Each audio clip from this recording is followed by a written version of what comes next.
Bismillahirrahmanirrahim. Alhamdulillahi rabbil alamin wa bihi nasta'in. Wassalatu wassalamu ala Rasulillah wa ala alihi wa sahbihi wa man tabi'ahum bi ihsanin ila yaumiddin. Wa la hawla wa la quwwata illa billahil aliyyil azim. Subhanaka la ilma lana illa ma 'allamtana innaka antal alimul hakim. Wala hawla wala quwwata illa billahil aliyyil azim. Rabbi shrah li sadri wa yassir li amri wahlul 'uqdatam min lisani yafqahu qawli. Rabbi yassir wa la tu'assir wa tammim bil khair. Birahmatika nasta'in ya fattah ya rabbal alamin. Wa ba'd. Qala al-muallif rahimahullahu ta'ala wa nafa'ana bi'ulumihi amin. Aku dah pernah ambil ke belakang. Ini ada jauh dari rumah. Oh ni lah kau. Ini jauh sama. Cuma jauh rumah.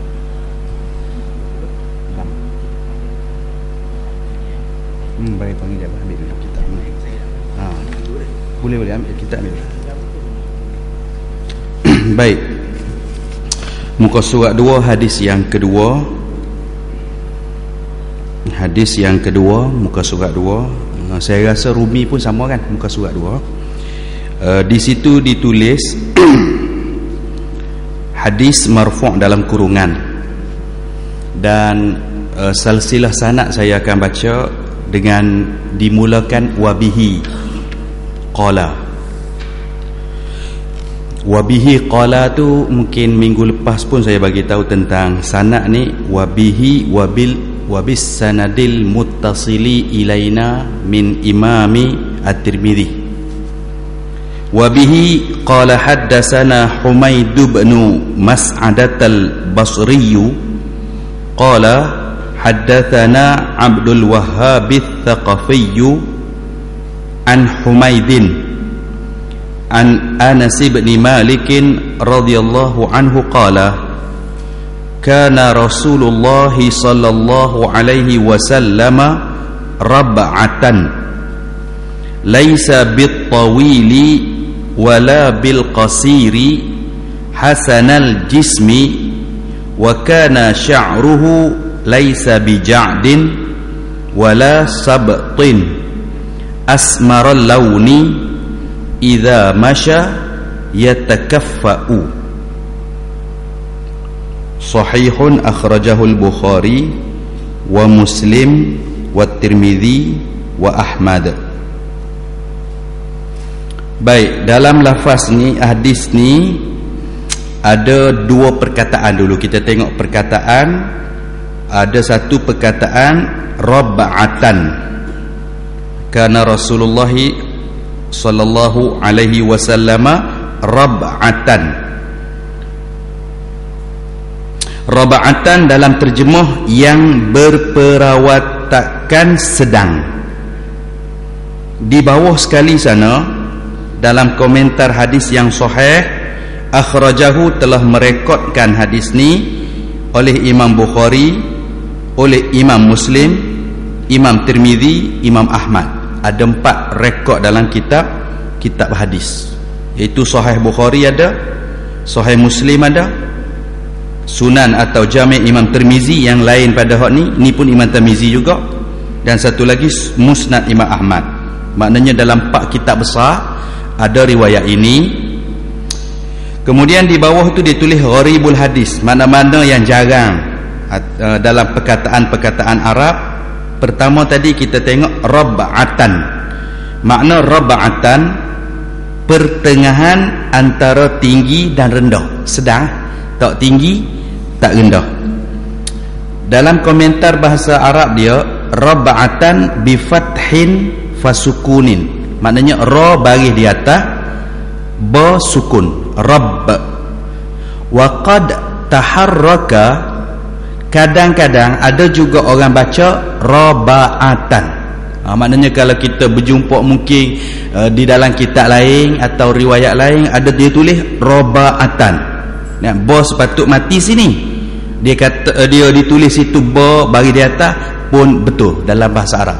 Maknanya bahasa Arab jika dia betul-betulan dengan lehjah-lehjah yang berlainan, tak apalah. Mungkin kadang-kadang kalau tidak ada boleh baca dengan cara yang lain, maka satu cara saja. Kalau satu cara bermakna ada cetakan-cetakan yang tersalah cetak, itu yang selalu berlaku.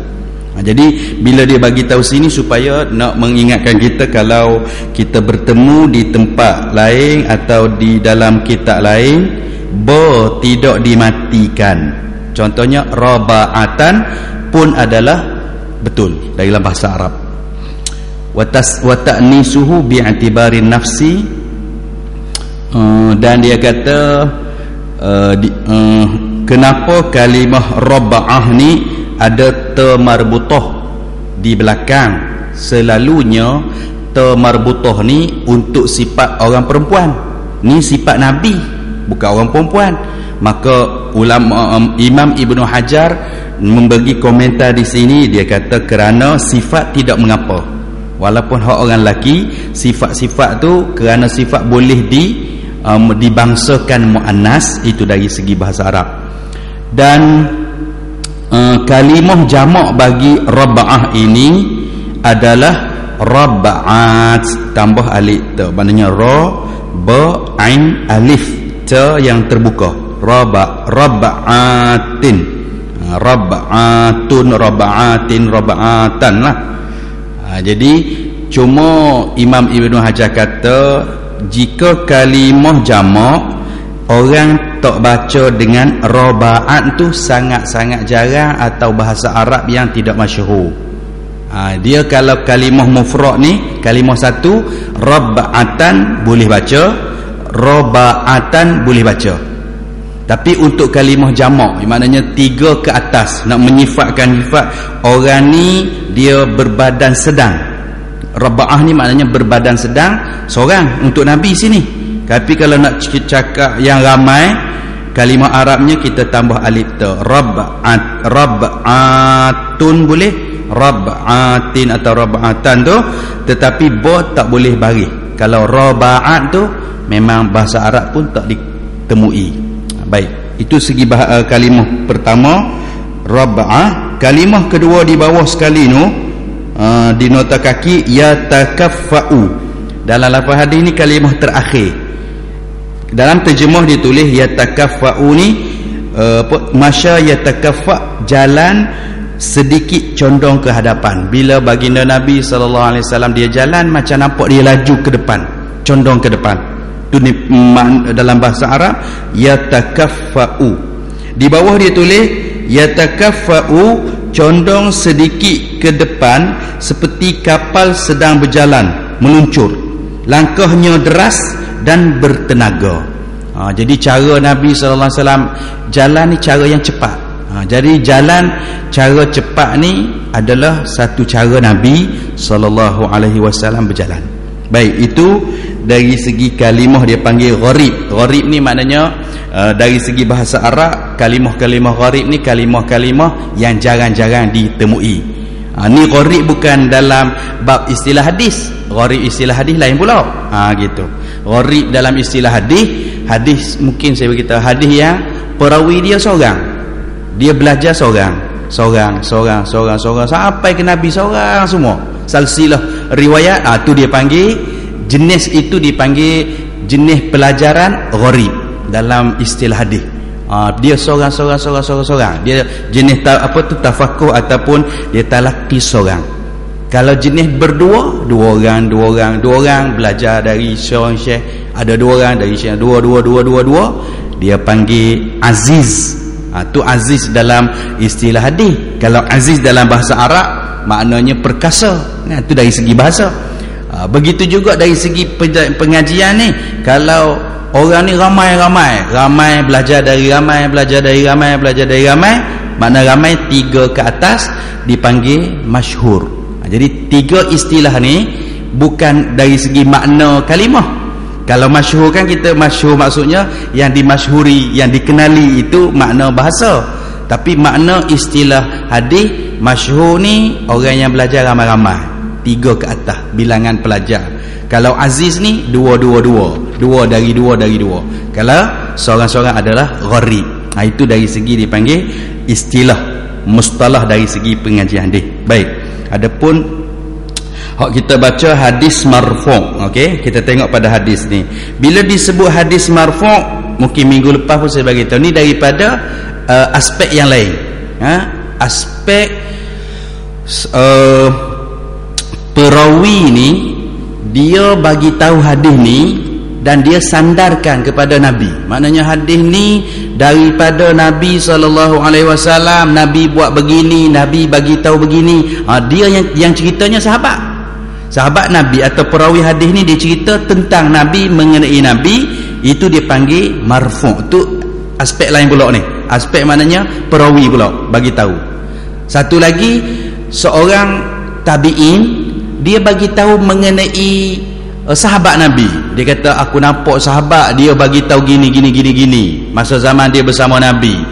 Maknanya hak tadi marfu' yang kita baca kebanyakan marfu'. Maknanya sahabat Nabi yang cerita berkenaan diri Nabi. Itu marfu'.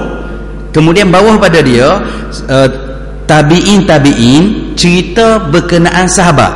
Itu dia panggil mauquf. Ni dia panggil satu aspek lain. Satu lagi, seorang tabi'in atau orang yang terkemudian, mereka bagi tahu kata tabi'in cerita begini mengenai sahabat Nabi, mengenai Nabi gini. Tu lagi bawah dia panggil maqtu'. Ni istilah dalam dia kan. Tadi satu aspek iaitu pengajian tu seorang dari seorang, gharib, 2 orang dari 2 orang, itu aziz, 3 orang ke atas dari 3 orang ke atas dari ramai, masyhur. Itu satu aspek, maknanya perawi atau pelajar-pelajar tu sendiri. Okey, sekarang aspek mana hadis marfu' ni? Dari aspek sahabat menceritakan Nabi, tentang Nabi. Sebab dalam 395 riwayat dalam kitab Syama'il Muhammadiyah ni, yang ceritakan bukan Nabi cerita diri dia, aku gini tak ada. Di sini sahabat cerita semua. Itu dipanggil hadis marfu'. Kalau tabi'in cerita berkenaan sahabat yang sahabat dapat dari Nabi, mauquf. Tapi kalau bawah lagi tabi'in ke orang yang lebih keterkemudian, cerita berkenaan tabi'in yang mereka lihat sahabat, yang mereka lihat Nabi, itu dipanggil maqtu'. Itu dari satu aspek yang lain. Adapun yang hadis ni sahih, hadis ni hasan, hadis ni dhaif, dan dhaif dipecahkan 34 pula pecahan dia tu. Dia ada hadis dhaif yang tersangat dhaif. Contohnya macam hadis palsu tu. Sebenarnya hadis palsu, hadis maudhu' ni bukan hadis ulama kata, tapi nak gitu mana nak buat istilah, kena buat istilah yang keempat. Ada ulama-ulama mutaakhirin, mereka berpendapat patutnya ada istilah keempat. Maknanya sahih, dhaif, sahih, hasan, dhaif dan maudhu'. Sebab maudhu' ni bukan hadis palsu. Yang lain tu masih. Sebabnya jadinya pecahan hadis-hadis 34 bahagian, atau kita buang yang ke-34 iaitu yang maudhu' tu kita buang. Maknanya 33 jenis-jenis hadis dhaif ni masih dalam lingkungan walaupun tersangat dhaif. Itu sebab dalam pengajian kita sangat perlu dititik berat. Maknanya kita tidak boleh cepat, macam ada orang dia cepat melatah. Maksud cepat melatah, tengok hadis dhaif, tak boleh lalu, tak boleh gitu. Sebab dalam dhaif tu 33 jenis. Yang terakhir mungkin teruk sangat, tapi yang awal tu sikit-sikit ya. Dan dhaifnya hadis bukan kerana hadis. Dhaif ke sahih atau hasan hadis ni kerana perawi tu sendiri. Sifat perawi, kerana perawi ni ingatan dia kurang ingat, atau perawi ni dia ni dah tua, masa zaman tua tu dia dah nyanyuk contohnya. Oleh kerana perawi tu, jadinya hadis, sebab nak jaganya hadis ni begitu rapi, begitu teliti, sehingga perawi tu kena tengok. Jadinya hadis dalam istilah yang kita bagikan kepada sahih, hasan dan dhaif ini bukan kerana hadis tu sendiri, bukan kerana lafaz tu sendiri, tetapi kerana perawi yang meriwayat tu nak menandakan Allah Ta'ala memelihara, seperti mana Al-Quran dipelihara. Allah kata inna nahnu nazzalna dzikra wa inna lahu lahafizun, kami yang turunkan Quran dan kami pelihara Quran. Memang Quran qat'i dah terpelihara, dia sebagai, dia panggil mutawatir. Dan hadis pun sebenarnya dipecahkan dua. Ada hadis yang mutawatir, yang mana itu tahap dia bawah Quran sikit ya. Hak tu memang tak ada orang nak petikai ni, dia atas pada sahih lagi. Jadi selain daripada hadis mutawatir, dia panggil hadis khabar ahad. Khabar ahad ni lah yang dipecahkan jadi sahih. Kalau paling kuat sahih, dengan syarat-syarat yang cukup, iaitu 5 syarat yang dinyatakan. Dia tu ittisal sanad, dia bersambung, tak putus, lafaz dia tidak ada yang lafaz syaz pelik, lafaz dia tidak ada masalah dalam bahasa Arab, perawinya tu bersifat dengan adil, yang kelimanya perawinya bersifat dengan dhabit, iaitu 5 syarat hadis sahih. Baik, jadi kita kalau bila kita jumpa marfu', boleh jadi hadis marfu' ni ada yang sahih, sebab marfu' dari segi seorang sahabat bagi tentang Nabi. Dan hadis ini yang kita baca kedua ni, memang di bawah pun kenyataan komentar dia sahih, mengikut Imam Bukhari, Imam Muslim, Imam Tirmizi, Imam Ahmad pun merekodkan hadis ini. Dan ada juga hadis marfu' ini yang hasan, ada juga hadis marfu' ni yang dhaif. Kerana hadis marfu' ni yang sahabat nisbahkan kepada Nabi, lepas nisbahkan tu tengok juga perawi dia. Bila perawi-perawi itu semua cukup syarat, hadis tu sahih. Kurang dia hasan jatuh ataupun dhaif, nanti kita akan jumpa ketiga-tiga jenis kategori ni ada. Cuma kategori yang keempat ataupun kategori terakhir maudhu' memang tak ada dalam riwayat Syama'il Muhammadiyah. Maknanya kita terselamat dari hadis palsu memang tak ada. Tu kita okey. Sebab apa? Tak ada. Cuma yang tempat lain, contohnya seperti kalau kita lihat atau mana-mana kita jumpa ada orang riwayat dalam Sunan Ibnu Majah, contoh, sebagai contoh. Dalam Sunan Ibnu Majah, kitab tu, Imam Ibnu Jauzi kata ada 20 hadis maudhu'. Dan Syekh Abdul Rashid Nu'mani, dia seorang pentahqiq dan orang yang meneliti, dia cek balik. Sebab apa? Ibnu Jauzi ni orang mutasyaddi ataupun orang yang ekstrim sikit dalam bab cepat dia bagi label tu. Maka Syekh Abdul Rashid Nu'mani, dia tulis dalam kitab dia Maltamasul Hajah liman yutali'u Ibnu Majah. Dia cek balik, dia rupa-rupanya ke 20 tu sebenarnya tidak sampai ke tahap maudhu', bukan palsu pun. Hadis tu dhaif yang tersangat ya. Jadi bila dijawab balik, maka itu kajian-kajian ulama dari segi hadisnya. Baik, kembali kita dalam hadis yang kita baca. Wa bihi qala haddatsana Humaid bin Mas'adat al-Basri. Ni seorang perawi yang Imam Tirmizi ambil dari dia, maknanya satu jalan. Qala, dia berkata haddatsana Abdul Wahhab al-Thaqafi, 2 orang. Kemudian an Humaid, 3, an Anas bin Malik radhiyallahu anhu. Maknanya antara Imam Tirmizi nak sampai kepada perawi sebenar Anas bin Malik ni 3 perantaraan. Bila 3 perantaraan, selalunya orang panggil sulasiyat.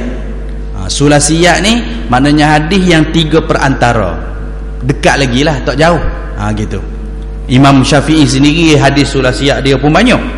Baik, kita tengok terjemah maksudnya. Jadi atas tadi yang sanad tu kita tahu dah 3 perantara tu daripada Imam Tirmizi nak sampai kepada perawi sebenar, iaitu Anas bin Malik radhiyallahu anhu. Yang pertama dulu pun hadis Anas bin Malik kok. Anas bin Malik ni tentang dia cerita dah kan. Seorang budak muda umur 10 tahun masa Nabi berhijrah ke Madinah, umur 8 tahun. Dia berkhidmat dengan Nabi selama 10 tahun sampai umur 18, sebab wafat Nabi selepas tu. Baik, dia sebenarnya yang boleh jadi dia ni berkhidmat dengan Nabi, satunya sebab bila Nabi SAW dan para sahabat berhijrah ke Madinah, Nabi dia panggil muwakhah, tawakhah baina al-ashab. Nabi telah mempersaudarakan Orang Mekah Muhajirin yang mari cari mana orang Madinah regu dia regu-regukan, mempersaudarakan awak jadi saudara dia ni dalam Islam. Maknanya sebab orang Muhajirin mari berhijrah ni tinggal semua benda, tak ada benda kan. Mari ada yang selai sepinggang, mari tak ada apa benda, semua benda telah ditinggal kerana Allah, kerana Rasul. Maka bila mari dengan tidak ada apa-apa, dia orang Islam ni kan kal jasadi, seperti satu badan. Orang Islam ni macam satu badan. Biarlah dia kaum lain, biarlah dia puak lain, selagi dia Islam, dia adalah saudara satu kalimah. Bila saudara satu kalimah, apa yang kita boleh bantu, kita perlu bantu. Sehingga kan Nabi SAW ada orang miskin mari minta sedekah, ya Rasulullah minta. Dan Nabi ingat ayat Al-Quran dalam surah Al-Insyirah tu, wa ammas sa'ila fala tanhar. Orang yang meminta jangan kamu hampakan. Atas amal ayat ni Nabi SAW tak pernah tak bagi. Bila ada seorang mari minta, ada minggu lepas malam saya bagi tahu di sini hak ganti tu kan, dalam kitab Muhammad Nabi sebagai apa tu Rasulul Muallim, seorang yang Rasul yang memberi pengajaran kepada umat. Bila dalam satu majlis Nabi ada Sayyidina Umar, ada beberapa orang sahabat mari orang minta sedekah, ya Rasulullah a'tini, berikan kepada aku, minta. Nabi punya cara dia tidak akan hampa walaupun dia tidak ada apa-apa. Dia kata gini ya, dia kata ke orang tu, awak ada perlu benda, pergi kedai si fulan, ambil barang si fulan yang awak perlukan atas nama saya. Tak, maknanya Nabi tak ada benda, kemudian pergi kedai hutang atas nama Nabi sebab dia minta dengan Nabi. Sayyidina Umar radhiyallahu taala anhu kata, la yukallifullah, Allah Taala tidaklah memberati kita benda yang kita tak ada ya Rasulullah. Bila Sayyidina Umar cuba bagi tahu kepada Nabi, kita yang tidak ada kemampuan, kita tidak dibebani dengan untuk memberi ni. Nabi SAW merah muka masa tu, nak bagi tahu tidak menyukai cara Sayyidina Umar bagi pandangan. Maka ada seorang sahabat Ansar yang lain tengok keadaan, nak meredakan keadaan ni, dia pun mengucapkan, ya Rasulullah, apa yang tuan buat adalah satu perkara yang sangat-sangat sesuai, kerana kita diperintahkan oleh Tuhan yang dengan kita memberi, Tuhan itu tidak kita memberi, Tuhan itu tidak memiskinkan kita. Lebih kurang perkataan Rabbul la iqlalan, atau perkataannya tidaklah dia menyebab dengan pemberian ni kita makin berkurangan benda, tidak. Jadi dia nak meredakan balik. Maka barulah ketika itu Rasulullah SAW yang tadinya merah muka, tidak suka dengan apa yang dicadangkan Sayyidina Umar, pun kembali reda balik. Jadi nak bagi tahu tentang perkara itu, tu sifat Nabi. Baik, jadi bila seorang-orang Muhajirin datang berhijrah, maka Nabi SAW mempersaudarakan. Dan keluarga Anas bin Malik ni Nabi sendiri mempersaudarakan dengan Nabi. Tu sebab bila dia persaudarakan, orang-orang Ansar yang ada lebih sedikit harta, sama ada modal niaga ke, rumah ke, sampai kan ada hak isteri lebih, dia kata okey, awak nak pilih hak mana, kita cerai seorang, supaya nak bagi ni saudara dia, adik-beradik se-Islam. Sampai gitu sekali ada. Maka Nabi sendiri dengan keluarga Anas bin Malik. Baik, kemudian ada yang orang bagi harta, dan keluarga Anas bin Malik telah memberi satu bidang tanah kepada Nabi untuk buat, sama ada pertanian. Nabi tak buat sendiri pun, orang lain yang usahakan. Baik, itu tahun mula-mula hijrah.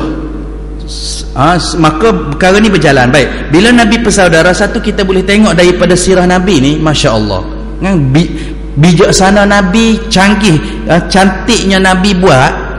Pemberian tadi tu bukan bagi bagi terus dah. Bagi tu bukan bagi terus.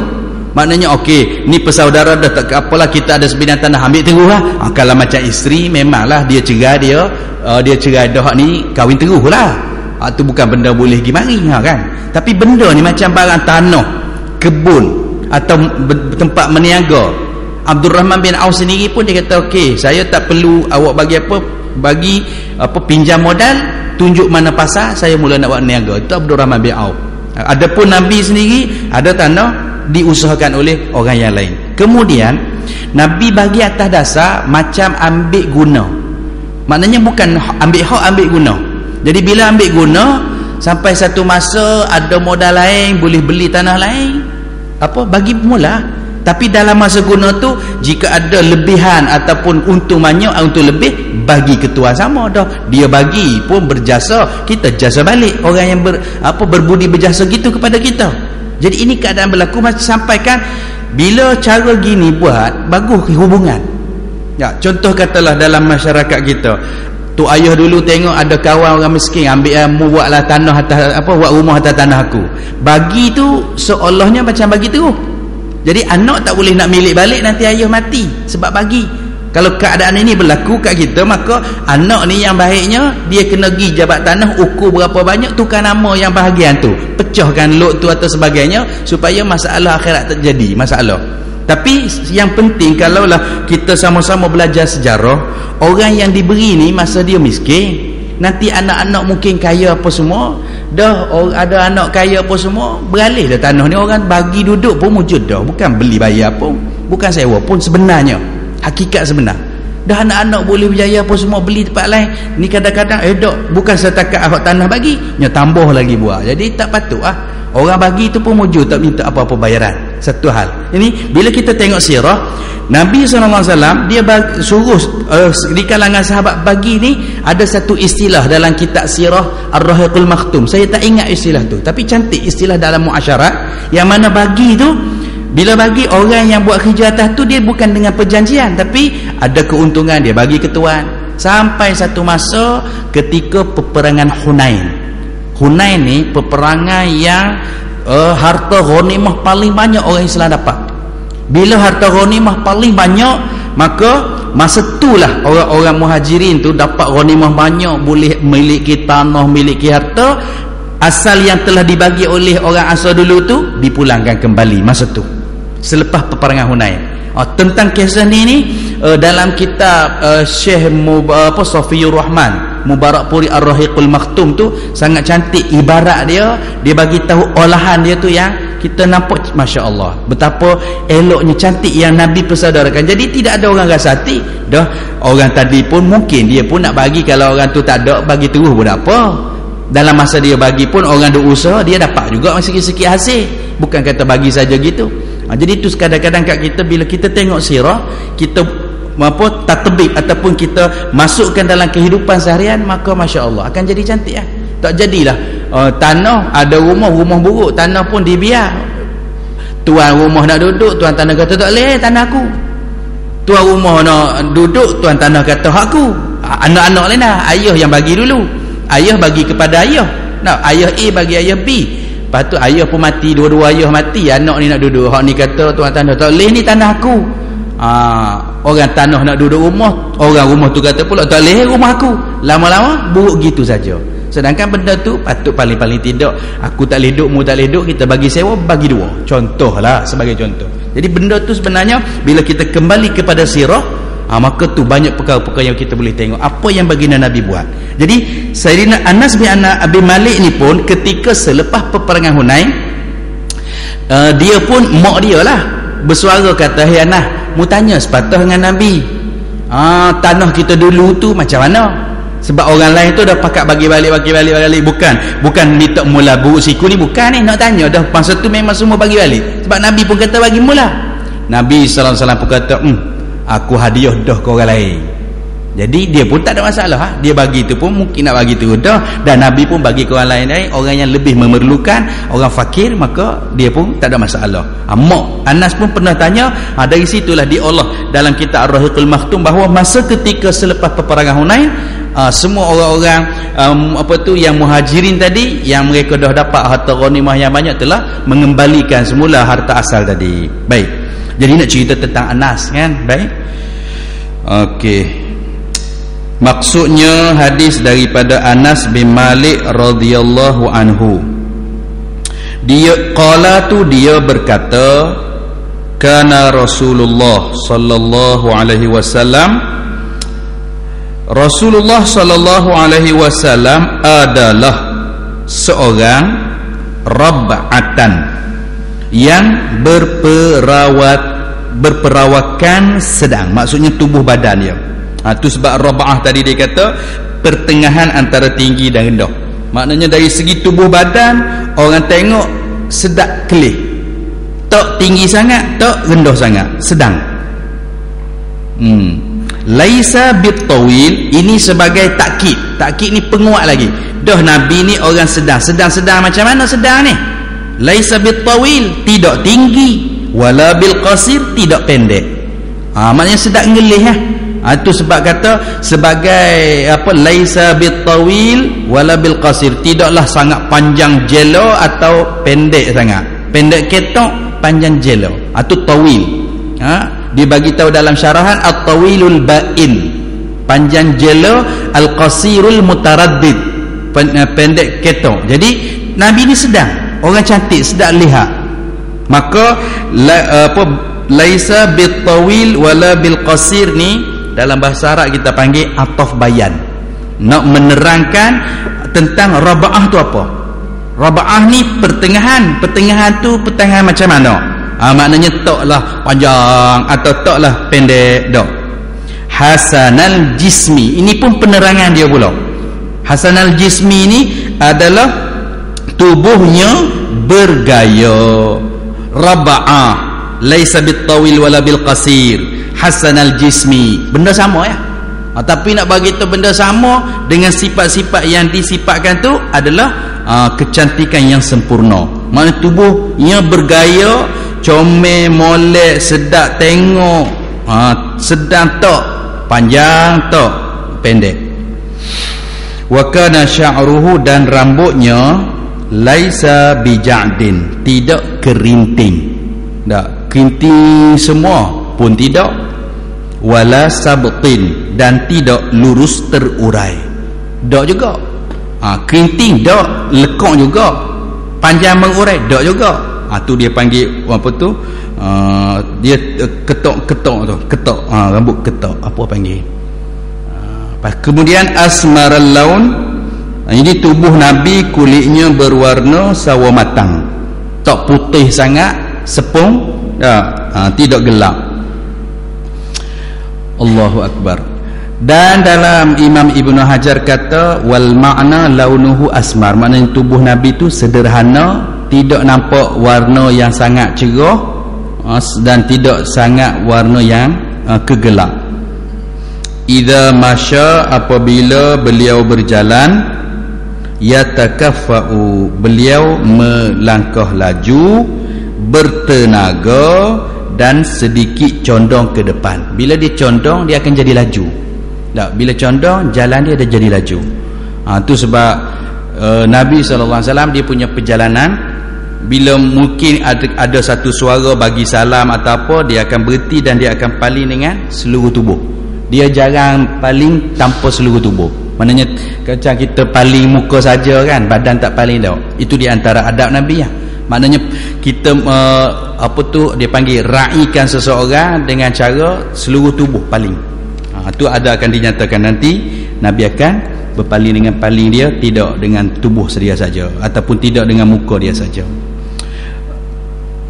Dan berkenaan dengan jalan Nabi ni banyak riwayat yang lain. Antaranya Ibnu Hajar Al-Haytami wa mari dalam syarah dia kata apa? Wa ma raaitu ahadan asra'u fi masyi. Ada sahabat Nabi kata, aku tak pernah tengok orang yang laju berjalan, cepat jalan. Sebab dia tu condong ke depan, jalan memang jadi cepat. Kemudian iza wati'a biqadamihi wati'a bikulli. Tapi dia jalan apabila menapak, dia menapak dengan sempurna. Bukan kata macam berlari tak. Berlari maknanya cecah sedikit lepas tu langkah yang lain tak. Dia akan melangkah sempurna, habis langkah. Dari segi kesihatan pun dari segi kesihatan. Sebab itu dalam kitab Mughnil Muhtaj, syarah Minhaj Imam Nawawi, Khatib Syarbini dalam Mughni dia cerita tentang pergerakan semayang. Jika kita laksanakan pergerakan ini dengan cara yang sempurna, bukan saja kelebihan akhirat, sunat hayat, bahkan penyakit-penyakit zaman kini, ni orang duk hadapi keciman ni, darah tinggi, jantung, ni semua boleh dapat dihindarkan. Sedangkan benda ni zaman lama dah Nabi cerita. Cuma ulama tak meng-highlightkan benda ni supaya takutnya orang buat bukan kerana lilahiyah, kerana Allah tu tak ada. Takutnya tu bimbang. Takut dah sekarang ada kan, masa satu zaman Dr. Fatimah UM tu, dia buat kajian yang mana dengan setiap pergerakan boleh jadi untuk mengubati penyakit. Pergerakan sebenarnya, tapi syarat dia tepat. Contohlah macam kita kata pergerakan yang selalu tak jadi tepat ni, pergerakan antara dua sujud. Kita sujud kan, jari-jari kaki sepatut dalam bab sunat ya, tapi sunat-sunat pun kesan dia kita kan semua jari-jari sujud kaki kita ni jari-jari menghadap kiblat, dan kaki kanan kita seperti mana keadaan sujud, sebegitulah sepatutnya berkeadaan ketika qa'dah atau duduk antara dua sujud. Bila keadaan gini kita buat, ini banyak akan berlaku proses dalam tubuh badan tu. Kami beberapa orang kita sendiri pun rasai, kami pernah buat test dulu. Kita ada satu bengkel untuk orang-orang guru takmir bersama seluruh negeri Terengganu ni, ada 200 dipilih seluruh negeri. Kita ada 4 fasa. Fasa pertama 50 orang tu termasuk Datuk Putrajaya itu, Datuk Ghazali, Ustaz Ismail Bekah Putrajaya semua kan, Ustaz Ismail Ali semua kan. Bila duduk dalam tu ada Syekh Dr. Hasnan Kasnan, kita buat mengikut kitab bagi tahu, kita cuba buat pergerakan. Memang kalau tak pernah buat memang berasa terik kaki, tapi kata kena latih sebab kita tak latih dari awal. Itu sebab anak cucu yang kita ajar sepatut jangan bagi muka, maknanya ikut amu buat lagu mana pun asalkan sembahyang, jangan. Biar pergerakan betul, supaya sebab nak kita latih dari kecil. Bila pergerakan betul ni, dari segi kesihatan terjaga, dari segi rohaniah, dari segi amalan, dia lebih jadi semangat. Dia tidak jadi kata itu sebab sebahagian orang bagi mereka semayang ni macam satu bebanan. Nak semayang tu pun tak mudah, sedangkan semayang ni satu hadiah. Isra' Mi'raj ni hadiah Allah, Nabi dijemput untuk ambil, dan hadiah ni memang terbaik. Untuk akhirat pun terbaik, untuk dunia pun terbaik. Jadi orang faham, kalau faham ni itu sebab jadi panjang-panjang semayang untuk bangun di malam hari apa sebagainya. Baik. Jadi di sini dia cerita tentang jalan Nabi ni, Nabi akan bertapak dengan tapak yang sempurna. Maknanya dia bertapak habis kaki, baru dia tapak yang akan yang ke depan lagi. Kemudian ada juga dalam riwayat dia kata iza masya mujtami'an. Dia jarang berjalan bersendirian. Kana iza masya taqalla'. Dia apabila jalan, tapak kaki tadi kan macam ada budak-budak kadang dia seret selipar, seret kaki, dia tak seret, dia angkat sempurna, tapak sempurna. Macam tadilah tapak sempurna. Hak ni idza masya taqalla'. Taqalla' maknanya dia angkat depan, kemudian baru dia melangkah pergi. Masya-Allah. Iza zala taqallu'. Macam angkat pun angkat penuh, menapak pun menapak penuh. Allah. Wa yusamma haunan. Dipanggil ini adalah cara ni haunan dalam bahasa Arab Itu antara beberapa yang dinyatakan. Banyak lagi lah lafaz-lafaz hadis berkenaan dengan cara jalan Nabi, dan kita pun akan tengok di hadapan nanti. Baik. Jadi hadis ni riwayat dia kuat.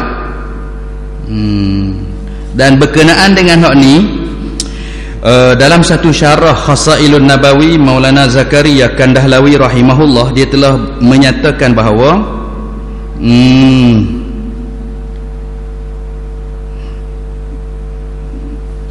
tentang ni lepas dah.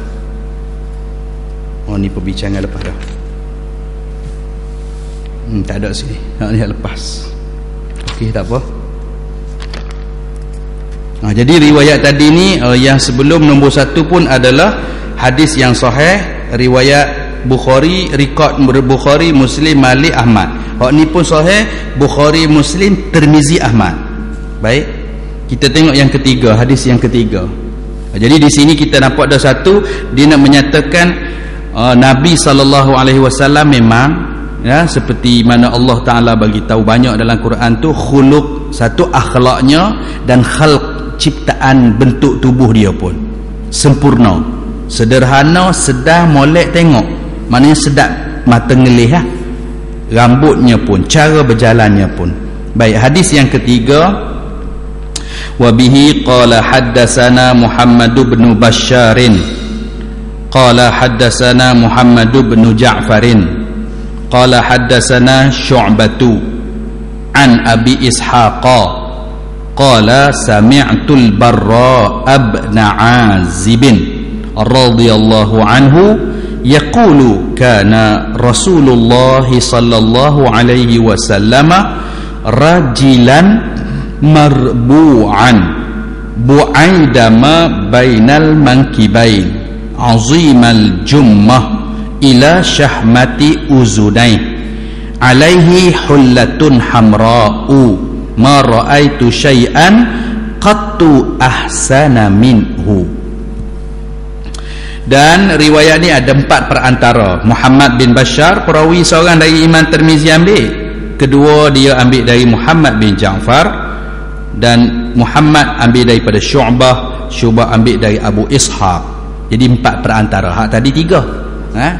Awal-awal sebelum ni kita tengok Abu Rajak tu 1, 2, 3. Hak nombor 1 pun 3 perantara. Nombor 2 3, hak nombor 4 ni hadis nombor 3 ni ada 4 perantara perawi. Baik. Dan kategori hadis ni tengok di bawah sekali pun adalah sahih. Maknanya semua ni hak sahih. Dia nanti kita akan jumpa di pertengahan atau belakang tu pun hasan pun ada, dhaif pun ada, seperti kita cerita tadilah dari segi kedudukan tadi tu. Baik. Ni ketiga-tiga ni semua masih dalam periwayatan yang sahih.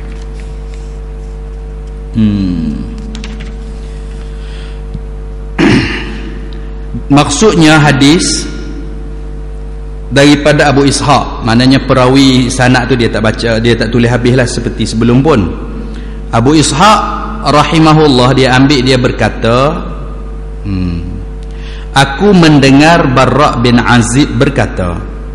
Barra bin Azib ni sahabat radhiyallahu anhu, Rasulullah sallallahu alaihi wasallam adalah seorang lelaki beralun sedikit rambutnya, rajilan marbu'an.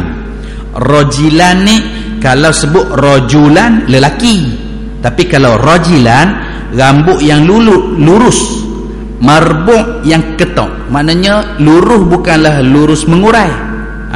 Rajilan lurus, marbu'an yang ada ketok, maknanya dia panggil apa tu? Apa orang kita panggil? Dia tidak kerinting bulat-bulat, dia ketok-ketok tu panggil apa?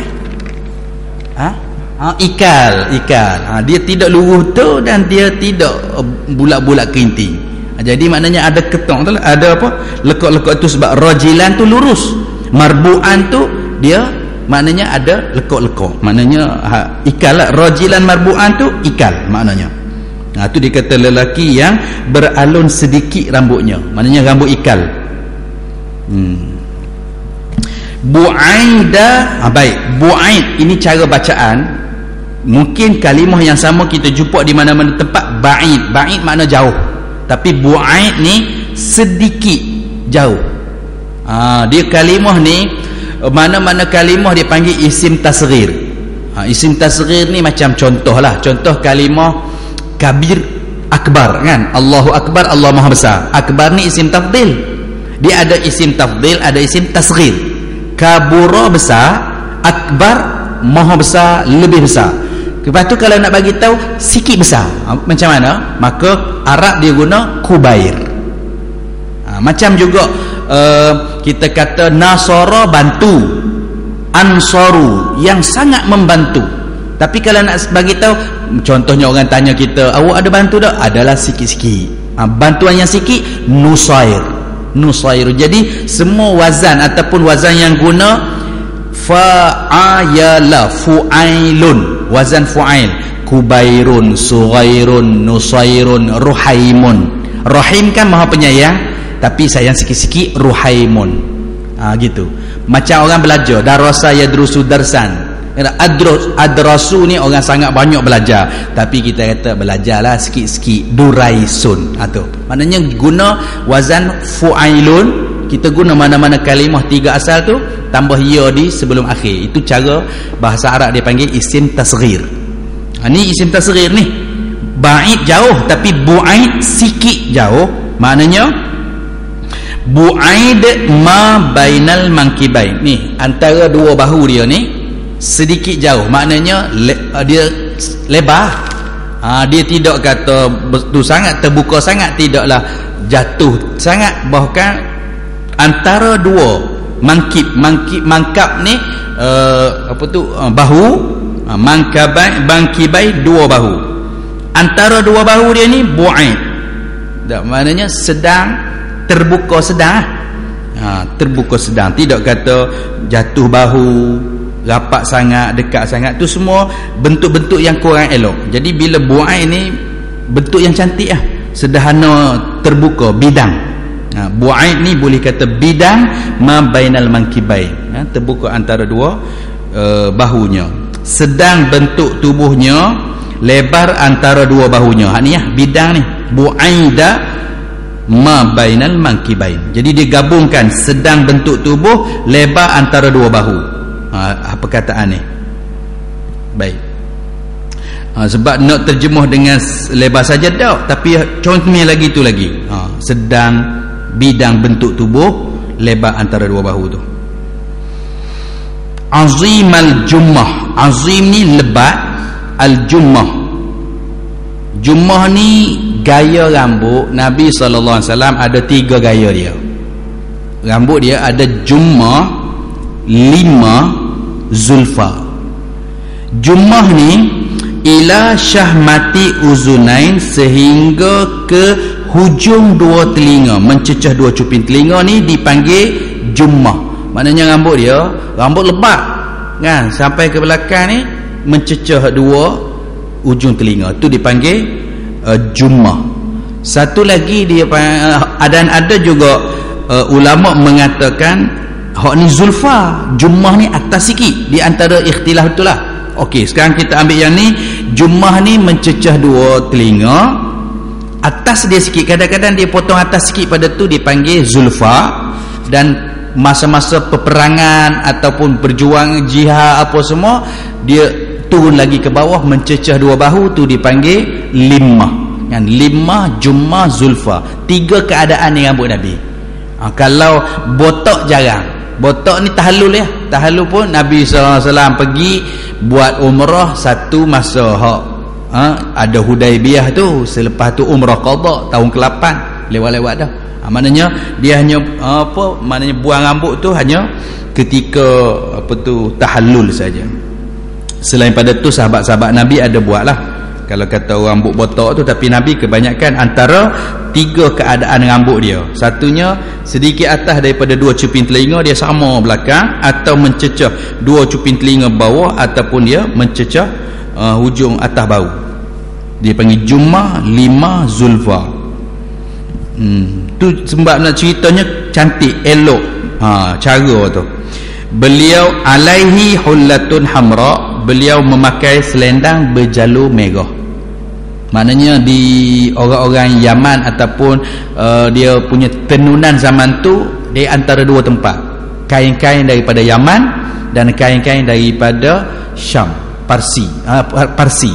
Jadi daripada Parsi selalunya ada corak-corak, ada bentuk-bentuk, sehingga kan ada orang hadiah, pernah sekali kan, ada orang hadiah kepada Aisyah radhiyallahu taala anha satu kain dijalin, dan pada jalinan bentuk tu ada macam buat gambar binatang.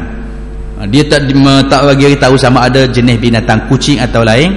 Bila bagi, dan kain tu kain elok, selalu orang bagi dari sama ada Farsi ataupun Yaman, 2 kain elok. Selalu Yaman ni elok untuk dipakai, dan hak Farsi selalunya ada tenunan elok untuk dihias. Jadi bila orang bagi hak kain tenunan daripada Khurasan Farsi, hadiahkan kepada Aisyah radhiyallahu taala anha, mula-mula dia letaklah di dinding dah, kain perhiasan, corak cantik, tapi ada macam bentuk binatang. Bila Nabi sallallahu alaihi wasallam nak masuk rumah, duduk antara tingkap pintu, daun pintu tu, duduk tu Nabi tak masuk. Nabi SAW alqiha, Nabi suruh aqlibha, atau kama qala, Nabi kata buat turun terbalikkan, buat turun kain tadi tu, dan apa alik nampak gambar tadi tu terbalikkan.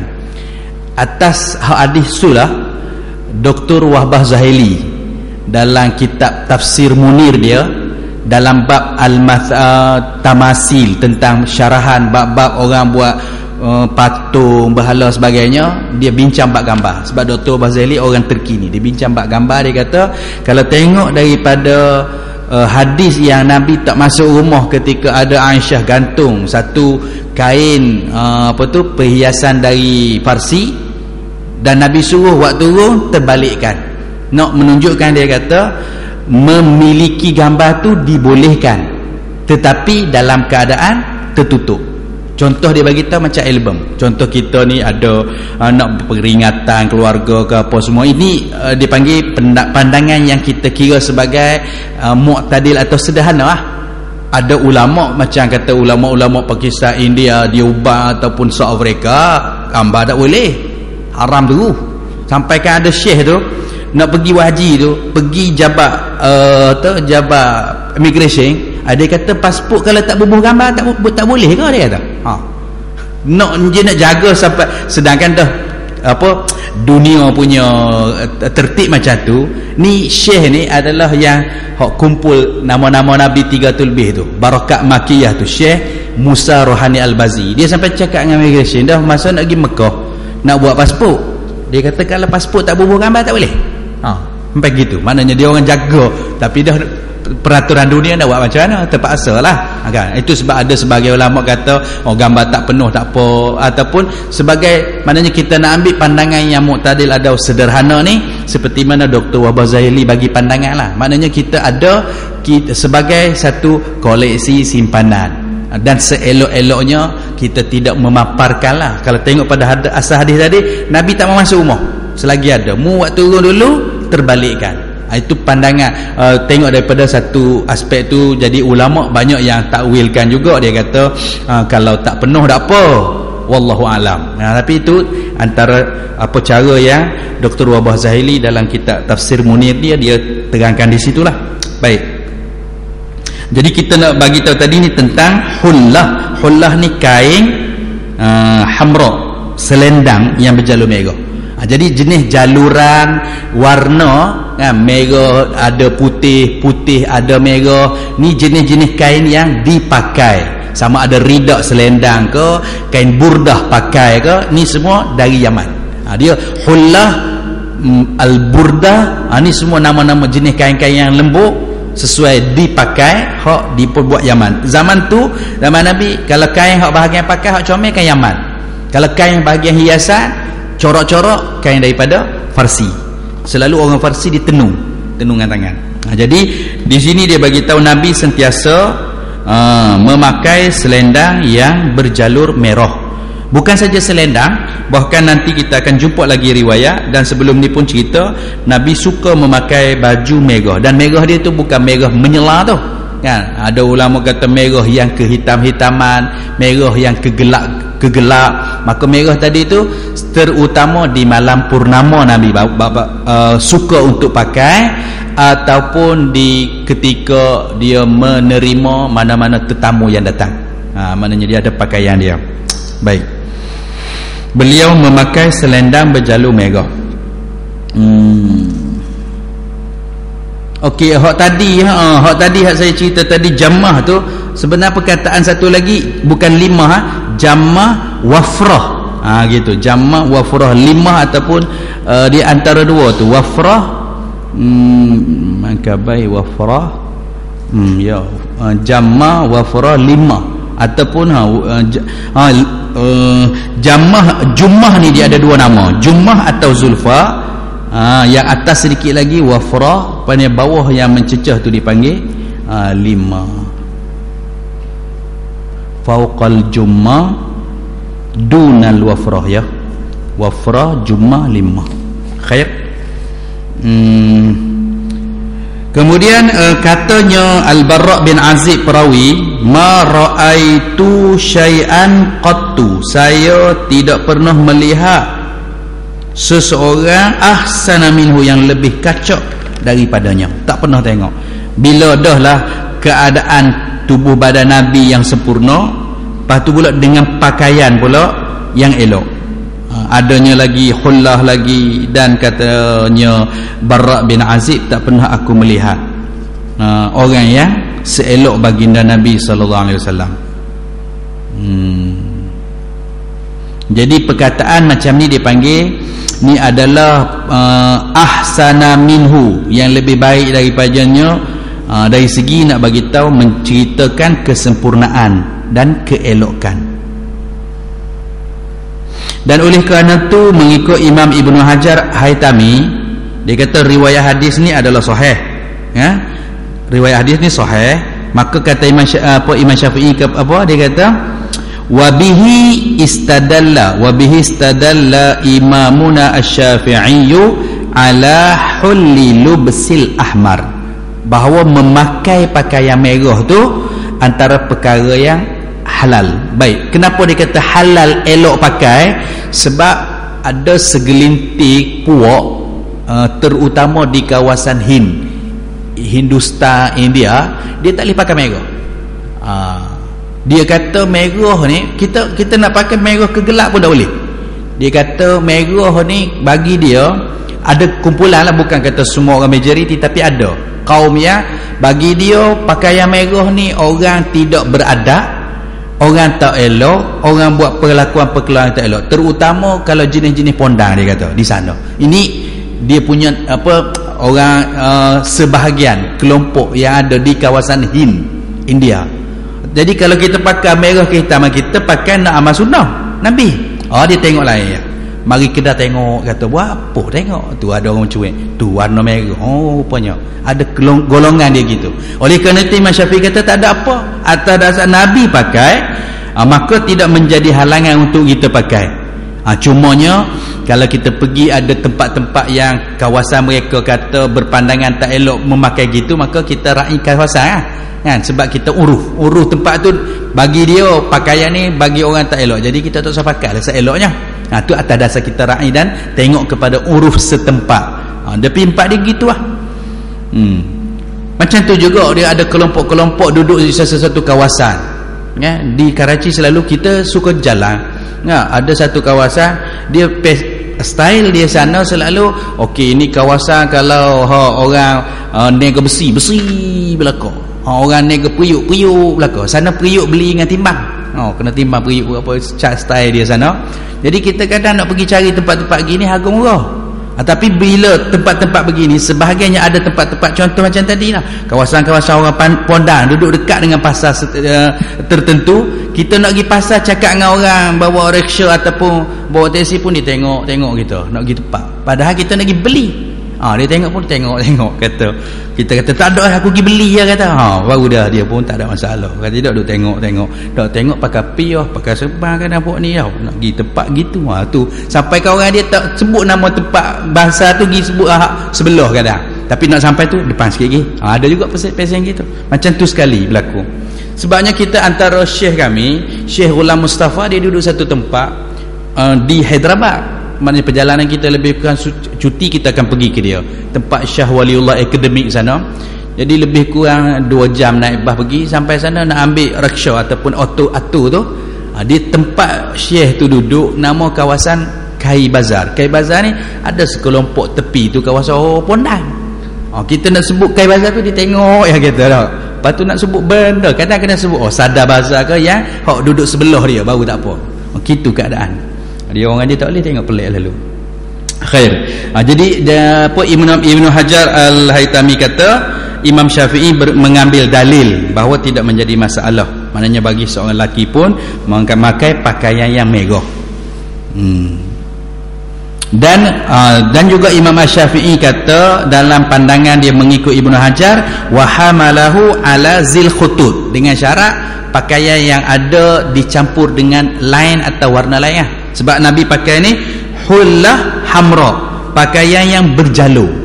Jadi maknanya kosong saja tu kurang tu lah, maknanya pakaian yang ada jalur lah. Maknanya orang lain ni kan kadang suka buat jalur, dia sebenarnya zaman pusing, dia kembali balik. Gitu ya keadaan. Jadi memang dah zaman dulu pun ada dah pakaian pesen campur warna atau berjalur ni. Jadi ada satu Imam Syafi'i kata, oleh kerana Nabi suka memakai hullah hamra ni, yang mana selena berjalur, maka juga mana-mana yang berwarna merah berjalur tu atas dah satu dia kata yang eloknya. Wa sayati raddahu ma'a bastil kalam ala zalika fil libasi, dan perkara ni akan dibincang lebih lebih dalam lagi nanti pada perbincangan bab pakaian Nabi. Baik. Jadi yang Barra' bin Azib kata, ma ra'aitu syai'an qattu ahsana minhu. Saya tidak pernah melihat seorang yang lebih kacak daripadanya. Daripadanya tu ni perkataan dalam bahasa Arab mungkin kita pun guna, iaitu nak menisbah atau membezakan satu nisbah yang terbaik. Contoh dia kata dalam orang Arab guna perkataan al-asalu ahla minal khalli. Asal madu ahla lebih manis minal khali dari cuka. Cuka mana manis pun sebenarnya. Cuka memang tak manis. Nak bagi tahunya kemanisan yang elok. Gitu. Maka dia buat perbandingan macam tu. Wasaif aharu minasyita. Musim panah lebih panas dari musim sejuk. Musim sejuk bukan panas pun, tapi nak bagi tahu panas yang bersangatan. Gitu. Jadi macam tu juga mara'aitu ahsana minhu ni yang terbaik, cantik, yang elok. Gitu. Khair. Wa bihi qala haddatsana Mahmud bin Ghailana qala haddatsana Waqi'un qala haddatsana Sufyanu an Abi Ishaq anil Barra' ibn Azib radhiyallahu anhu qala ma ra'aitu min zilimmatin fi hullatin hamra'a ahsana min Rasulillah lahu sya'run yadribu mankibaih bu'aidu ma bainal mankibain lam yakun bil qasir wala bit tawil.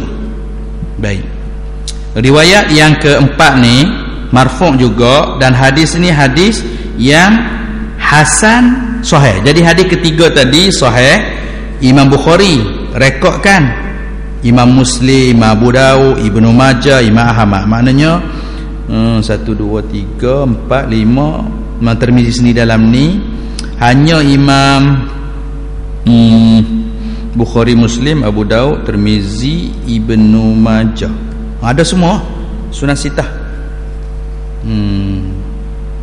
Tak? Bukhari, Muslim, Abu Daud, Tirmizi, Nasa'i tak ada. Baik. Kemudian perkataan dalam hadis ketiga tadi di bawah tu dia kata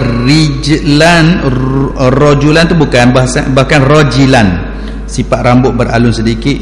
Kita kata tadi antara lurus dan bengkok, marbu'an yang sedang bentuk tubuh.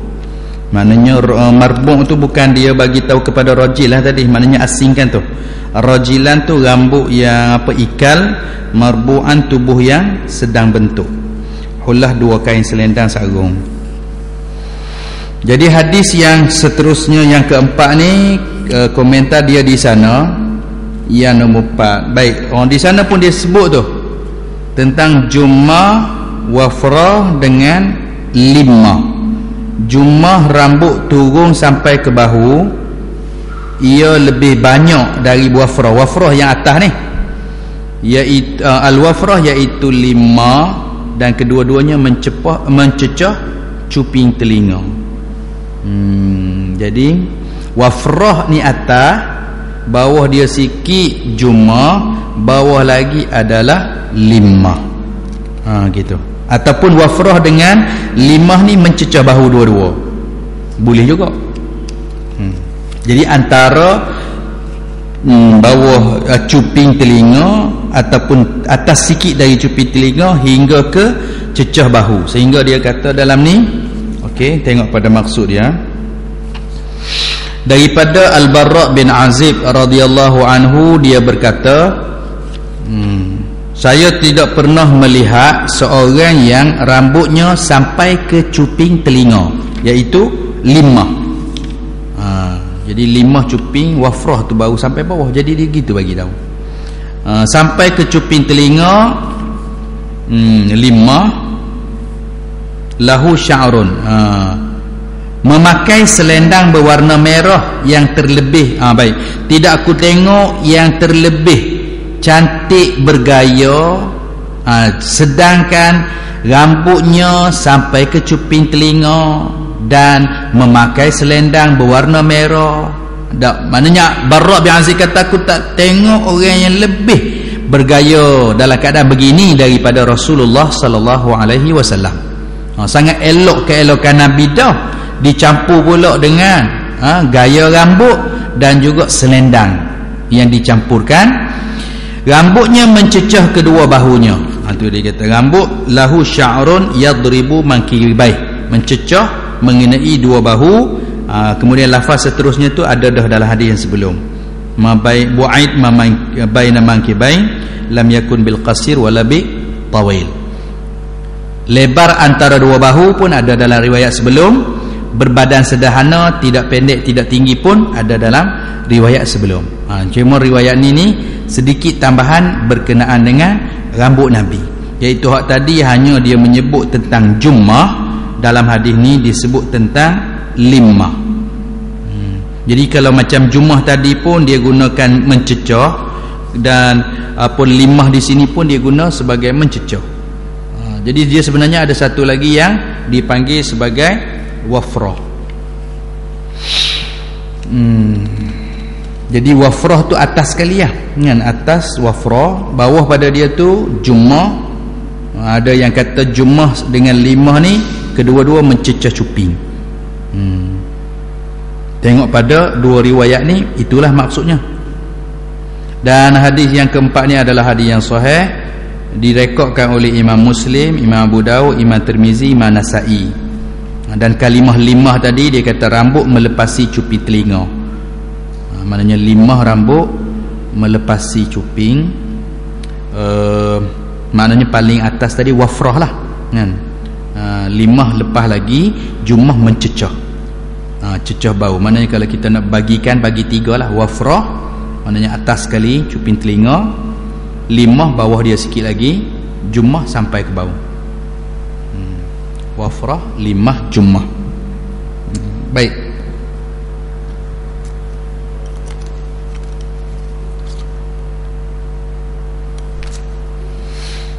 kita sikit kita tengok hadis kelima. Wa bihi qala haddatsana Muhammad bin Ismail qala haddatsana Abu Nuaimin qala haddatsana al-Mas'udi an Utsman bin Muslim bin Hurmuza an Nafi' bin Jubair bin Mut'im an Jubair bin Mut'im radhiyallahu anhu an Ali bin Abi Talib radhiyallahu anhu qala lam yakunin nabiyyu sallallahu alaihi wasallam bitawili wala bilqasiri syasnul kaffain wal qadamain dhakhmur ra's dhakhmul karadis tawilul masrubah idza masya takaffa'a takaffuan ka'annama yanhattu min sababin lam ara qablahu wala ba'dahu mislahu sallallahu alaihi wasallam.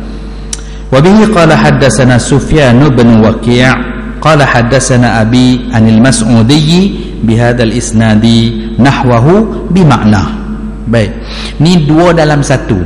Satunya ada haddasana awal, kemudian dua baris sebelum akhir itu ada haddasana Sufyan. Dia nak bagi tahu ada dua tariq atau dua jalan riwayat. Hak satunya Muhammad bin Ismail, Imam Bukhari ni kan. Muhammad bin Ismail ni Imam Bukhari. Imam Tirmizi belajar dari Imam Bukhari.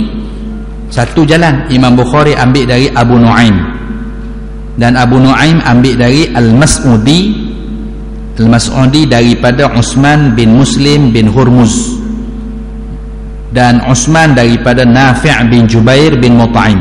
5 perantara, jauh sikit. Sebab hak tadi Imam Tirmizi ambil dengan syekh lebih tua, hak ni ambil dengan Imam Bukhari, orang sezaman. Dan mereka ni pergi mari juga, macam Imam Muslim pun dia belajar dengan Imam Bukhari pun ada, riwayat yang ambil direct terus pun ada. Baik, jadi 5 perantara. Hak tadi 4, sebelum tu 3. Dalam riwayat ni satu. Yang kedua yang sebelum akhir tu ditulis Sufyan bin Imam Tirmizi, ni sanad tinggi dia. ambil dari Sufyan bin Waqi', Sufyan bin Waqi' ambil daripada Mas'udi tu. Maknanya hak tadi dia belajar dari Imam Bukhari, Imam Bukhari ambil dari Abu Nuaim, hak ni dak terus Sufyan bin Waqi' terus Mas'udi. Maknanya hak tadi nak sampai Mas'udi ada dua, hak sini satu ya. Maknanya hak tadi 5 perantara, hak ni hanya 4 perantara. Ini lebih sanad tinggi lah, tapi lafaz hadis sama, sebab tu dia tak ulang lafaz. Baik, daripada Ali bin Abi Talib radhiyallahu anhu, sepupu Nabi, menantu Nabi, orang yang paling muda di kalangan orang-orang muda yang memeluk Islam di antara awalin. Dia berkata, Sayyidina Ali radhiyallahu ta'ala anhu, khalifah keempat bagi Nabi sallallahu alaihi wasallam. Nabi sallallahu alaihi wasallam bukanlah seorang yang tinggi dan bukan seorang yang pendek. Ini ada dah dalam riwayat dua sebelum. Kan? Laisa bil tawil wala bil qasir. Cuma hak barunya syasnul kaffain. Beliau memiliki tapak tangan, wal qadamain, tapak kaki, syasn yang tebal berisi. Syasan tu tebal berisi, al kaffain dua tapak tangan, wal qadamain dua tapak kaki. Maknanya dua tapak tangan, dua tapak kaki yang tebal, tak kuruh nipis ya. Nipis kuruh ni berisi. Dakhmur ra'si, juga berkepala besar, sesuai dengan tubuh. Dakhmul karadis, persendian yang besar. Sendi-sendi tidak halu kecil sangat, maknanya sendi sedang. Tawilul masrubah, bulu dadanya panjang. Kemudian iza masya, apabila ia berjalan, takaffa'a takaffu'an, dia mengangguk-ngangguk kepala seolah-olah ia sedang menuruni tanah yang curam. Dia ke depan, dia ke depan sehingga jadi jalannya cepat. Hak tadi pun riwayat yang sama ada kalimah takaffa'a ni. Kalimah tadi ada apa? Kalimah yatakaffa', maka sama ni. Ka'annama, seolah-olah cara takaffu atau berjalan cepat Nabi meluncur ke depan tu, ka'annama yanhattu min sabab, sedang seolah-olah sedang menuruni tanah yang curam. Lam ara qablahu, saya tidak pernah melihat sebelum, wala ba'dahu, dan selepas, mislahu, yang sama dengannya sallallahu alaihi wasallam. Dari segi cantik, comel, elok, perwatakan, kesempurnaan tubuh badan, daripada mana? Daripada ujung kepala atas sampai ke ujung kaki, semua. Dari segi perbuatannya pun, maka ini orang yang terbaik, yang mana dinyatakan oleh Sayyidina Ali bin Abi Talib radhiyallahu ta'ala anhu. Dia ada lagi dalam kisah nanti tentang Hasan dengan Husain, cerita mereka ambil apa tu, menanya, walaupun mereka bersempat dengan Nabi dalam masa yang sama, mereka ambil juga daripada Hindun bin Abi Halah, anak Sayyidina Khadijah dengan isteri sebelum Nabi, dengan suami sebelum dengan Nabi. Jadi Abu Halah tu bekas suami Khadijah radhiyallahu ta'ala anha meninggal, dia ada anaknya nama Hindun. Dia pun beriman pada Allah Ta'ala, dan tentang Nabi tengok betapa anak tiri lah kiranya, kan, hubungan yang baik, sehingga anak tiri dia tu boleh memperkatakan keelokan Nabi, bukan saja cerita, bahkan macam mana cara Nabi masuk rumah, cara Nabi keluar rumah, masa Nabi bahagikan dalam rumah, masa Nabi bahagikan di luar rumah.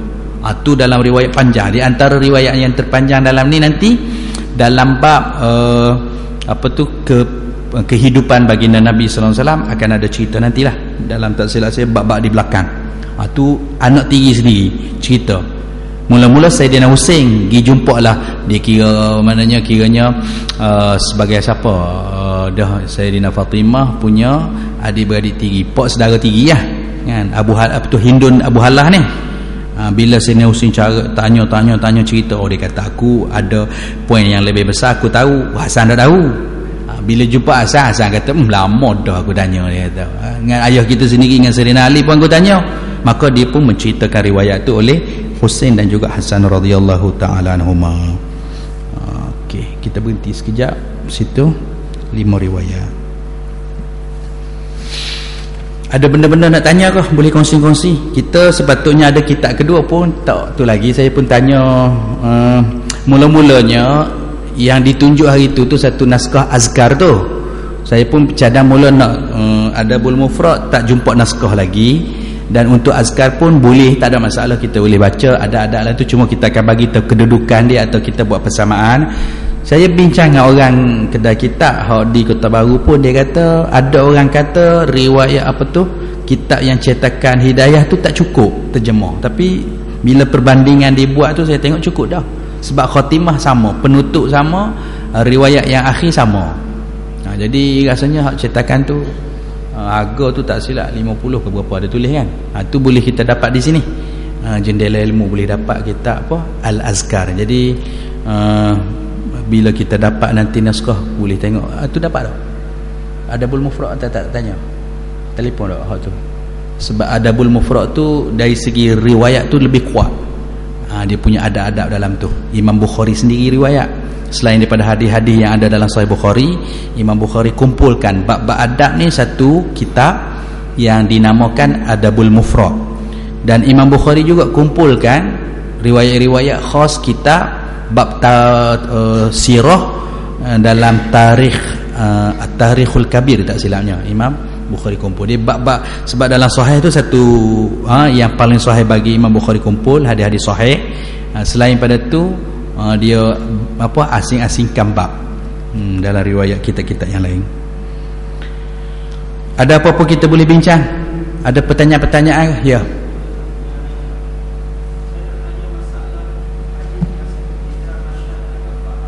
Okey.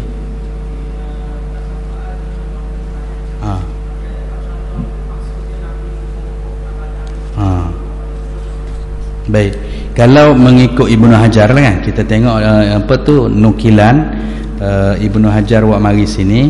Okey, dalam hadis yang pertama ke kedua sebut tadi? Hak kedua kan? Hak kedua tadi boleh sebut dah tu. Hak kedua tadi dia sebut saya ambil nukilan hak dia.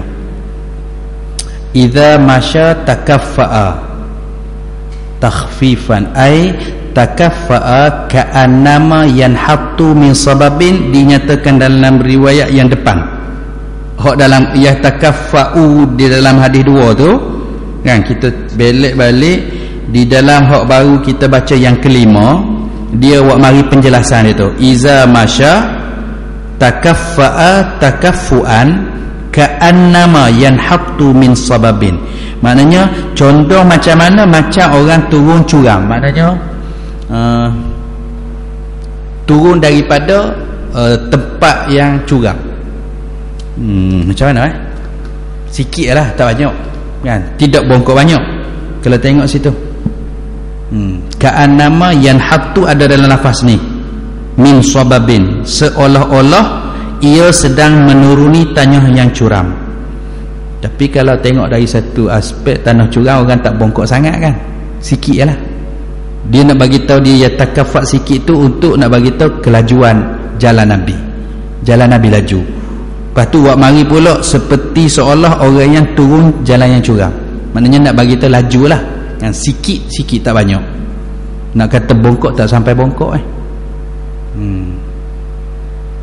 Itu dia bagi tahu. Sebab dia kata lafaz ni pun ada dalam apa tu kitab Imam Baihaqi Syu'abul Iman. Riwayat yang sama. Cuma dia buat mari sedikit. Imam Al-Baihaqi dia ada bagi tahu apa itu takaffu. At-takaffu kata Imam Al-Baihaqi al-mail ila sunanis syai' ay ila qudam. Ya, mana condong sedikit ke depan, tapi condong dia tu dia kata kasafinati fi juryaniha, seperti kapal atau perahu sampan ketika dia meluncur pergi. Kapal meluncur pergi, dia turun ke? Tak turun dah, macam nampak pergi ya. Wallahu alam. Cuma ke depan lah, nak meluncur pergi tu. Al-mail ila sunanis syai', ke depan. Satu. Yang keduanya, takaffa ni untuk nak menyatakan dia tu jalan dia passes, apa dia panggil, fokus bagi tuh gigi, tidak kata macam maknanya contoh orang tu sekejap dia tubuh yang tidak duduk konsisten, maknanya mungkin condong kanan kiri ke belakang ke semua, dia tidak. Dia akan bagi tumpuan gigi tu. Macam mana meluncurnya perahu, meluncurnya laju, begitulah pergi dia. Seperti juga turun, maknanya seperti turun daripada tempat yang tinggi tu, itu kecepatan dia tu. Kecepatan jalan Nabi cepat. Lepas tu melangkah dengan langkah yang penuh. Bila langkah dengan langkah penuh, lepas tu pula cepat meluncur pergi. Maknanya itu sebab bila Nabi paling, Nabi tak paling kepala saja. Cara dia takaffa ni dia mesti paling dengan seluruh tubuh.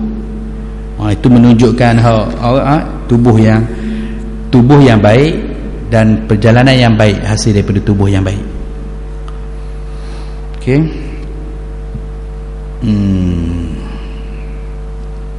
Jadi sebelum kita ada kitab Al-Azkar, kita baca riwayat-riwayat daripada Syama'il ni.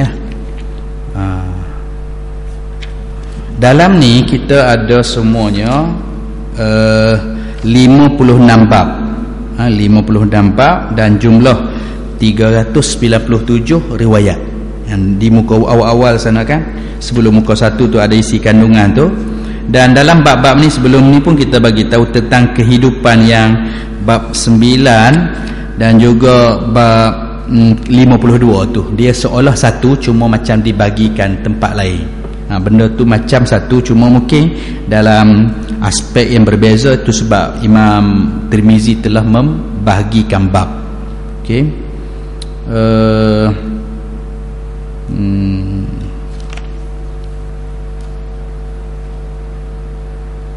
Apa?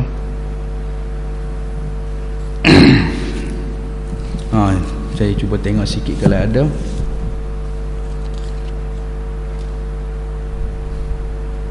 Dalam perkataan musannif tadi bu'ain kan, bu'ain boleh baca, dan di sini ba'in pun tidak salah untuk kita baca.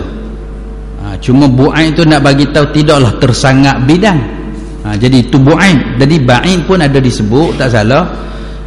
Kerana ditulis dalam syarahnya gini, ba'id bifathin fakasrin, ba'id.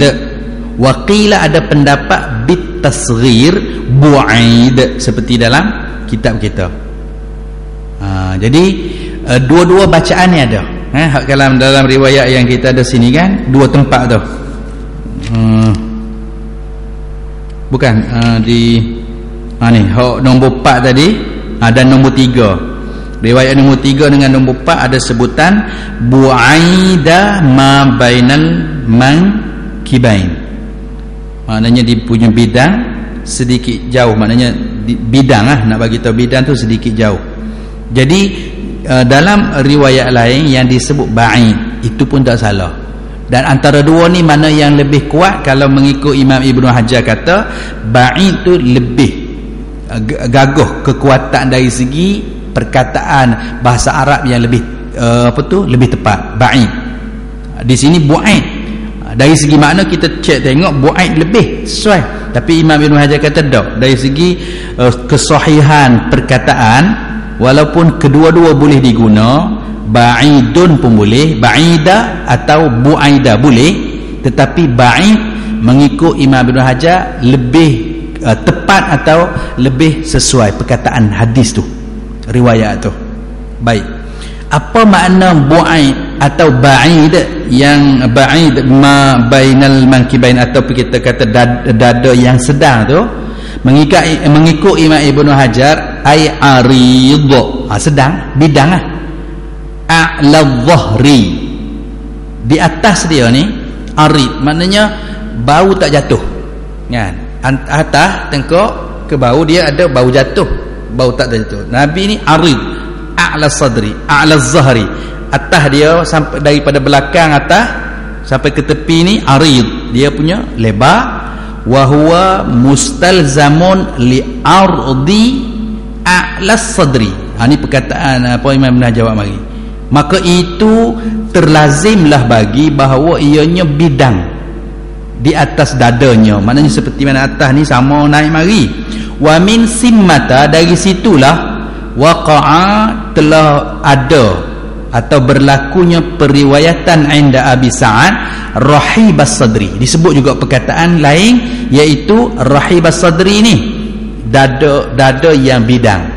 Di sini dia beritahu tentang mangkibai ni, sedang ni daripada belakang, dan ada dalam riwayat rahibas sadri ni dari depan. Maknanya bidang dada ni kerana daripada atas ni yang sama tinggi, dan dada menyebabkan lazimlah dada tu yang bidang.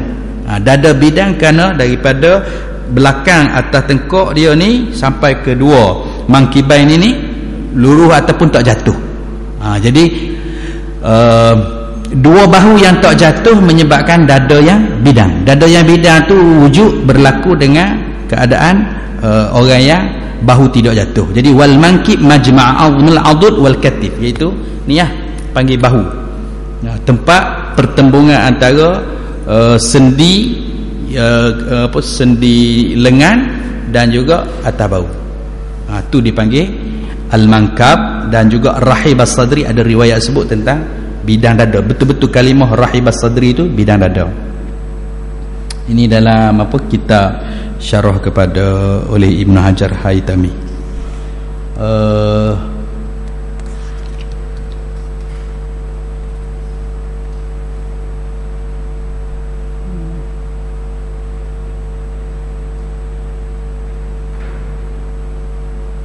Baik, kalimah satu lagi dalam riwayat kelima ni dia tulis bukan kelima, bahkan yang keempat tadi. Dia kata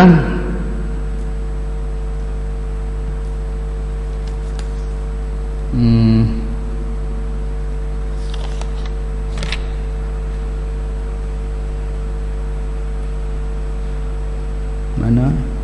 Bukan keempat ni. Lahu sya'run yadribu mankibai. Lahu sya'run, nombor 4 tadi kan. Lahu sya'run, beliau seorang yang rambutnya lahu sya'run, memiliki rambut yadribu mankibai, mencecah kedua bahu. Yadribu tu mencecah. Yadribu asal makna pukul, sini makna mencecah. Hak nombor 4 kan. Hak nombor 4 tu rambutnya mencecah kedua bahunya. Baik, rambutnya mencecah dua bahunya. Dalam syarah Imam Ibn Hajar tulis dia kata gini,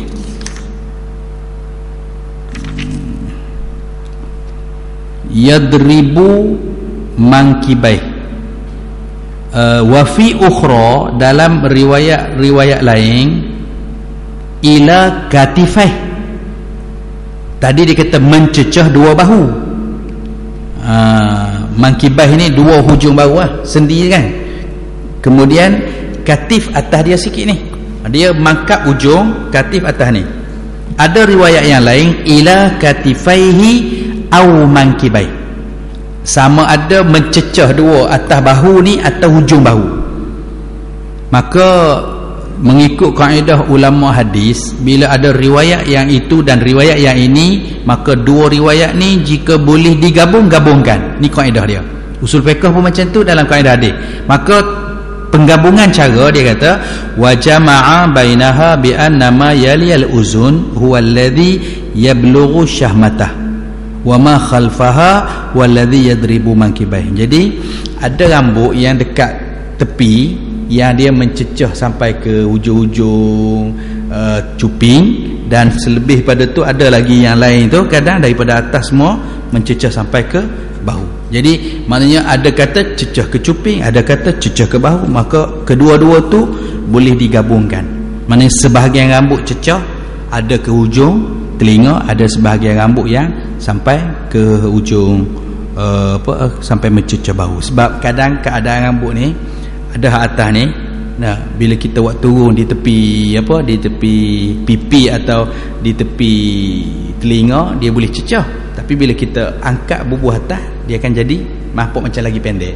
Itu ya keadaan. Maknanya dua keadaan yang sama dalam masa yang sama.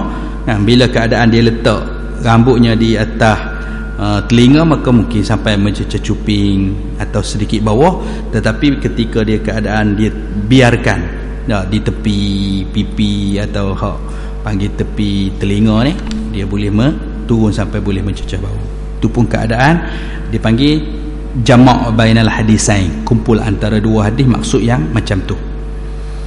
Wa jama'a bainaha bi annama yali al-uzun huwa alladhi yablughu syahmatah wa ma khalfahu huwa alladhi yadribu mankibai. Kena hak lain itulah yang mencecah bahu tadi. Au bi anna dhalika li ikhtilafil awqat, boleh jadi keadaan-keadaan tidak sama. Ada masa dia cecah sini, ada masa hanya sampai sini keadaan. Fakana tatulu wa taqsuru, boleh jadi juga keadaan ada masa Nabi memendekkan dan ada masa Nabi membiar panjangkan. Jadi ada, cuma dalam bab ni masa kita sampai bab ni dulu, syekh kita sentiasa duduk semua bagi tahu, dia kata okey, menyimpan rambut dengan cara sunnah Nabi tu adalah baik tuntutan, tetapi menjaga, memelihara, menyisir, meminyak itu adalah satu tuntutan yang lain. Maknanya syarat orang ni nak jaga rambut jangan sampai ada kutu, ada bau, ada tak teruruh, maka dia guna nama sunnah tapi tidak jaga elok, itu tak boleh, tak tepat. Oleh sebab itu kita macam masa di jamiah, ada masa-masa ada syekh-syekh yang dia kata tak boleh simpan rambut, dia suruh, ada mana-mana orang dia tengok tak sesuai ke dia suruh buang ataupun dia suruh cukur. Jadi ada di kalangan pelajar, dah pelajar kan, hadis belajar, dia kata Nabi tak pernah cukur. Tanya syekh, syekh Nabi tak pernah cukur, tuan nak suruh cukur mana boleh. Dia pun ambil ayat dalam surah cerita Nabi Sulaiman kan. Nabi Sulaiman, saya tak ingat ayat tu, ayat dalam tentang kisah Nabi Sulaiman, wa tafaqqadat tayr tu, ayat tu dalam surah mana? Tafaqqadat tayr tu maknanya ketika Nabi Sulaiman dengan dia punya tentera sampai berhenti, lepas tu mereka nampak kerajaan yang diperintah seorang perempuan, Ratu Bilqis. Dalam tafsir Jalalain dia sebut Bilqis, ba dibaca dengan baris bawah, macam juga kalimah Namruz, zal dengan di akhir zal, dia bukan baca Namrud kan. Tu ada kadang-kadang orang tulis Namrudz, Namruz. Memang dalam tafsir Jalalain, Hasyiah Jamalain pun tulis Namruz, dan itu juga Bilqis. Jadi Bilqis ni bila tengok gitu keadaan ni tak boleh, macam mana nak buat? Antaranya burung ya. Burung ni menghilang. Wa tafaqqadat tayr, dia cari mana hilang burung. Bila mari selepas tu burung, Nabi Sulaiman tanya. Tu ayat situ tu surah mana? Surah Anbiya atau surah Qasas? Saya tak ingat masa now. Kena cari mula, nanti kita jumpa. Jadi nanti semula. Jadi ayat tu bila wa tafaqqadat tayr tu, Nabi Sulaiman cari mana gi burung ni. Nabi Sulaiman kata lepas tu, jika dia datang tanpa alasan yang munasabah, dia kena kerak. Jadi kena kerak tu Syekh guna, kamu duduk sini tak jaga rambut dengan sempurna dengan alasan sunnah sebagainya, jadi kerana tak cukup sempurna, apa alasan? Kalau nak jaga, kena jaga sempurna, minyaknya apanya. Dan dia kata awak nak minyak, nak sikat, nak belai, nak jaga, masa tu mungkin setiap hari memerlukan 5, 10 atau setengah jam. Setengah jam awak baca kitab banyak mana dah habis baca kitab setengah jam. Jadi kata sekarang dalam zaman pengajian, daripada duk jaga rambut lama, baiklah awak baca kitab. Nanti dia kata awak habis ngaji ni, buhlah nak simpan panjang mana, tapi dengan syarat tadi ya, dengan syarat pelihara jaga. Jadi sunnah Nabi ni cantik, elok, dengan syarat dipelihara, dijaga. Jadi meminyak pun, walaupun ada riwayat Nabi SAW kata janganlah kamu belai sampaikan setiap hari atau setiap masa, sehingga ada lafaz hadis la tadahin yaumiyan, tu maknanya au kama qal, jangan kamu berminyak setiap hari. Maksudnya ada masa selang-selikan. Jadi kalau duk berminyak dengan banyakkan masa, iaitu belai sangat, lebihkan masa kan, mungkin akan ada perkara-perkara yang lain. Walaupun mungkin benda tu kita kata kalau kita duk jaga dah tak ada masalah, itu atas kita lah. Supaya Nabi nak suruh kita, satu, kita punya penjagaan dalam keadaan sunnah tu dipelihara, bukan sunnah nanti orang nampak benda yang tak elok. Bahkan benda yang elok dalam masa yang sama jika nak dengan syarat pemeliharaan, penjagaan. Baik.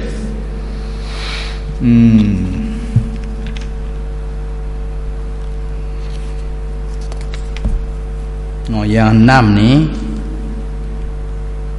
panjang sikit. Nampak gaya kita ambil yang 6 satu lagi lah, panjang sikit. Okey. Wa bihi qala haddatsana Ahmad bin Abdah ad-Dabiyyul Basri wa Ali bin Hujrin wa Abu Ja'farin Muhammad bin al-Husain wa huwa bin Abi Halimah wal ma'na wahid. Tengok ni beberapa orang ni. Ahmad bin Abdah ad-Dabiyyu al-Basri seorang, dan Ali bin Hujrin dua orang, dan Abu Ja'far Muhammad bin al-Husain wa huwa bin Abi Halimah tiga orang, wal ma'na wahid. Jadi hak ni hak tadi aspek gharib ke, aziz ke, atau masyhur. Jadi tiga orang ni dia masyhur. Tapi dia tak ada dibuah. Maknanya kita boleh tangkap lalu bila tiga orang atau lebih dalam periwayatan ada, maka itu dipanggil masyhur. Jadi marfu', masyhur, dan ia adalah yang dhaif. Hadis ni dhaif pertama yang ada dalam ni, riwayat ni. Nanti di muka surat sebelah tu nota kaki dia akan tulis sanad ini dhaif. Sanad ni adalah perawi-perawi yang kurang kuat. Jadi sebelum-sebelum ni semua riwayat yang sahih. Cuma yang kelima dan keempat tu kalau kita tengok istilah Imam Tirmizi, dia ada hasan sahih, kan? Tengok muka surat 4 bawah. Muka surat 4 nota kaki yang ke baris ketiga, kelima. Kan, nombor 4 tu hasanun sahih. Maksud nombor 4 tu hadis riwayat yang keempat adalah hadis kedudukan dia adalah hasan sahih. Hadis kelima hasan sahih. Baik. Imam Tirmizi ni salah satu cara dia. Imam-imam lain kalau hadis ni hasan disebut hasan ya, sahih atau hasan atau dhaif orang lain. Tapi Imam Tirmizi dah, di antara cara dia sebut hasan ni, asal hadis ni hasan, ada perawi yang kurang kuat, tidak setaraf perawi-perawi yang kuat, tetapi ada riwayat lain, sama ada riwayat mutaba'ah atau riwayat syahid. Baik, mutaba'ah dalam istilah hadis ni apa? Lafaz-lafaz hadis semakna. Ada riwayat lain. Mutaba'ah atau tabi', ta alif ba ain, lepas tu mutaba'ah mim, ta alif ba ain ta marbutah. Mutaba'ah atau tabi', itu satu istilah. Satu lagi istilah syahid, shim alif hadal, atau syawahid, shim waw alif hadal. Syahid atau syawahid ni istilah apa? Sesuatu makna hadis yang sama tetapi berlainan lafaz. Hadis ni macam contoh inna apa? Faman kanat hijratuhu, innamal a'malu binniyat. Faman kanat hijratuhu ila dunya yusibuha. Ada riwayat sebut faman kanat hijratuhu yusibuha awim ra'atin yatazawwajuha tu. Itu kalimah-kalimah berbeza riwayat. Jadi ada yang mana makna sama, riwayat berbeza tu kita panggil syahid. Syahid tadi tu, syahid ni iaitu riwayat hadis sama makna, mungkin lafaz berbeza tapi maknanya sama, itu dipanggil syahid. Maknanya sekarang kalau ada hadis ni, ada hadis yang lain mari dari segi makna sama, menyokong hadis ni tetapi lafaz berbeza, itu sebagai penguat dia. Baik. Ataupun hadis tabi' tawabi' atau tabi' atau tabi'ah. Tabi' atau tabi'ah kan? Tabi'ah tadi tau. Tabi'ah ke tawabi'? Mutaba'ah. Mutaba'ah ataupun tabi'. Mutaba'ah atau tabi' ni adalah hadis yang lafaz sama. Lafaz dia sama ya, hadis ni lafaz tu sama, lafaz ni sama. Baik. Sesuatu riwayat, katakan nanti ini cara Imam Tirmizi, bila riwayat ni hasan, contohnya nombor 4 dengan 5 ni hasan. Hasan ni dia kerana ada perawi yang kurang kuat, tak sama dengan taraf perawi-perawi yang sahih, kuat lagi. dia kurang sikit, jadilah hasan. Okey, tetapi dari aspek yang lain ada hadis yang menyokong dari segi makna sama. Hak kita kata makna sama syahid syawahid itu, ataupun lafaz yang sama hadis yang lain tabi' mutabik. Jadi bila ada hadis-hadis menyokong, ni ada hadis dah kedudukan dia hasan, tapi ada yang menyokong, maka hadis ni dia naik taraf, dia jadi sahihun li ghairihi, sahih kerana hadis lain menyokong. Macam tu juga hadis dhaif. Tu sebab kadang-kadang jangan dhaif tak boleh kita cepat kata ni dhaif tak boleh pakai, tak boleh, kena tengok dulu hadis dhaif ni.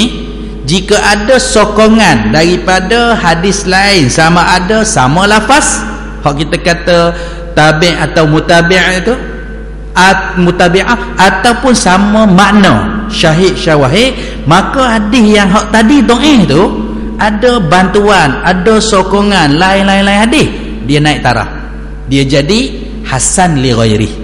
Dia dalam hasan dengan sahih ni dia ada dua istilah pula, kan? Sahih zat dia tu, kalau dia memang sahih dah sendiri, tapi oleh kerana sokongan lain, hadis yang duduk taraf bawah pun dia boleh naik taraf. Tu dari segi hadis ini dia panggil amanah dalam bab hadis ni.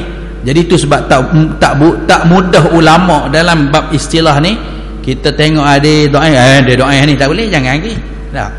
Tu pernah berlaku bab masalah kitab Fadail A'mal Imam Maulana Zakaria Kandahlawi. Ada pernah saya berjumpa seorang tu, dia kata dia ni orang memperjuangkan hadis. Lepas tu sampai dia kata, ni apa kita ada dalam masjid ni, dia kata ni tak boleh ni, hadis dhaif berlaku ni, ambil teruk uang, dia kata. Okey, tak apa, saya kata nanti lu nak tengok. Lepas tu duduk jalan cakap-cakap, dia pun kata salah satu kitab Fadail yang bagus, kitab At-Targhib wa Tarhib Imam Muziri. Kitab Tarhib Imam Muziri ni 4 jilid. Imam Ibnu Hajar Asqalani cek hadis-hadis ni, hanya tinggal 1/4 atau 1/6 dia yang boleh pakai riwayat. Hak lain tu tersangat lemah, maka dibuat mukhtasar oleh Imam Ibnu Hajar Asqalani, mukhtasar Targhib Tarhib, lebih kecil 1/6 atau 1/4 kalau kata besar pun daripada Targhib Tarhib asal Imam Muziri. Sedangkan Imam Muziri bukan calon-calon orang, antara dipanggil ulama jarih, ulama pengkritik orang-orang sanak-sanak hadis ni, orang hebat. Tetapi pun begitu masih ada benda dalam bab fadail ni, hadis-hadis yang kelebihan tu bukan jadi masalah sebenarnya. Dia hadis fadail ataupun hadis yang dhaif tidak boleh diguna dalam bab akidah dan tidak boleh diguna dalam bab hukum hakam. Selain pada tu kelebihan nak bagi kita perasaan. Allah Ta'ala dalam Quran sendiri pun duk bagi kita semangat. Bila ada semangat, tambah-tambah lagi Nabi SAW sendiri, kalau ada kalangan sahabat, mungkin kalau hak maudhu' yang palsu memang kita tak terima langsung. Tetapi dhaif ni dari segi perawi, ada yang kalau tersangat tu seeloknya kita tak ambil. Tapi kalau yang sedikit-sedikit sehingga ada sokongan-sokongan lain yang sehingga boleh menaik tarafkan dia dari dhaif jadi hasan li ghairi, maka perkara tu tak patutlah. Macam juga tentang hadis-hadis yang orang kumpul bab-bab akhir zaman, Imam Mahdi Muntazir apa semua, kebanyakan hadis-hadis itu asalnya dhaif, tetapi kerana sokongan lafaz yang hadis-hadis yang selafaz atau hadis-hadis yang semakna, maka dia dinaik taraf daripada dhaif kepada hasan li ghairi. Kebanyakan jadi hasan. Baik. Sebab hari tu ayah saya dia nulis juga kan, ada nulis sejarah sebagainya, antaranya dia tulis bab-bab malhamah kubra kan, tentang peristiwa-peristiwa akhir zaman. Jadi dia kumpul dalam bab-bab ni, dia tanya macam mana kebanyakan dhaif tu. Kita kata dari segi sokongan, bila ada riwayat yang lain sama mutabi' ataupun tabi' dengan syawahid tadi, penyokong, taraf dia naik. Jadi maknanya masih lagi walaupun asalnya tu dhaif, tapi bila disokong kan, dia bukan sendirian. Kalau sendirian dia tu tak kuat tu. Baik. Yang keenam kita nak tengok ni, nak bagi tahu tadi tentang masyhur. Qalu, mereka semua berkata, iaitu ketiga-tiga perawi ni, haddatsana Isa bin Yunus, seorang, maknanya dua dah situ. An Umar bin Abdullah maula Ghufrah, tiga sanad. Qala haddatsani Ibrahim bin Muhammadin min waladi Ali bin Abi Talib, daripada anak-anak dia, tak sebut siapa, Hasan ke Husain ke, maknanya 5 perantara riwayat ni. Kana Aliyun idza wasafa Rasulullah sallallahu alaihi wasallam qala lam yakun Rasulullah sallallahu alaihi wasallam bit-tawilil mumaghatt wala bil qasiril mutaraddid. Ni hak tadi dia mensyarahkan hak yang kita sebut dah tadi, laisa bit-tawil la bil qasir, la bit-tawil mumaghatt wala bil qasir mutaraddid wa kana rabba'atan. Tadi hadis nombor 2 ada sebut kalimah raba'ah atau raba'ah, boleh baca dua-dua. Minal qaum lam yakun bil ja'dil qatab wala bisabti, kana ja'dan rajilan walam yakun bil mutahham wala bil mukalsam wala fi wajhi tadwir, abyadu musharrabun ad'ajul ainain ahdabul ashfar jalilul mushash wal katad ajradu zu masrubatin syasnul kaffaini wal qadamain idza masya taqalla. Taqalla ni syarahan lagi, menapak, ka'annama yanhattu fi sababin wa idza iltafata, apabila berpaling, iltafata ma'an baina katifai khatamun nubuwah, di belakang atas antara dua bahu tu ada cop, wa huwa khatamun nabiyyin ajwadun nasi sadran wa asdaqun nasi lahjatan wa alyanuhum arikatan wa akramuhum ishratan man ra'ahu badihatan habahu wa man khalatahu ma'rifatan ahabbahu yaqulu na'ituh lam ara qablahu wala ba'dahu mislahu sallallahu alaihi wasallam. Baik, kita elok tengok sebelah dia dulu. Bawahnya sekali tu hadis dikata isnaduhu dhaif, iaitu periwayatan tu dhaif, tetapi akhrajahul Bukhari, Imam Bukhari rekodkan hadis ni dalam kitab tarikh dia. Wa qala hadisun hasan, dan dia berkata hadis ni hasan. Baik, kalaupun dia memang dhaif asal, Imam Bukhari kata hasan kerana ada sokongan tadi ya, sama ada mutabi' ataupun syahid. Kerana selain daripada Imam Bukhari, Imam Tirmizi dalam kitab ni, Imam Bukhari dalam kitab tarikh dia, Ibnu Sa'ad dalam kitab Tabaqat, Imam Baihaqi dalam kitab Syu'ab. Jadi riwayat berbeza, berbagai. Itu sebab dia boleh naik taraf daripada dhaif kepada hasan, kerana sama ada tadi ya, hadis semakna atau hadis yang lafaz sama, yang menyokong sehingga kan asal dhaif naik taraf jadi hadis yang hasan. Tu insya-Allah ada apa tu masa nanti insya-Allah ke depan saya cuba nak ringkaskan ataupun kita cari hak ringkasan pembahagian hak kedudukan lafaz-lafaz hak dhaif kan, apa nama-nama ataupun istilah-istilah tu mengikut turutan insya-Allah. Baik.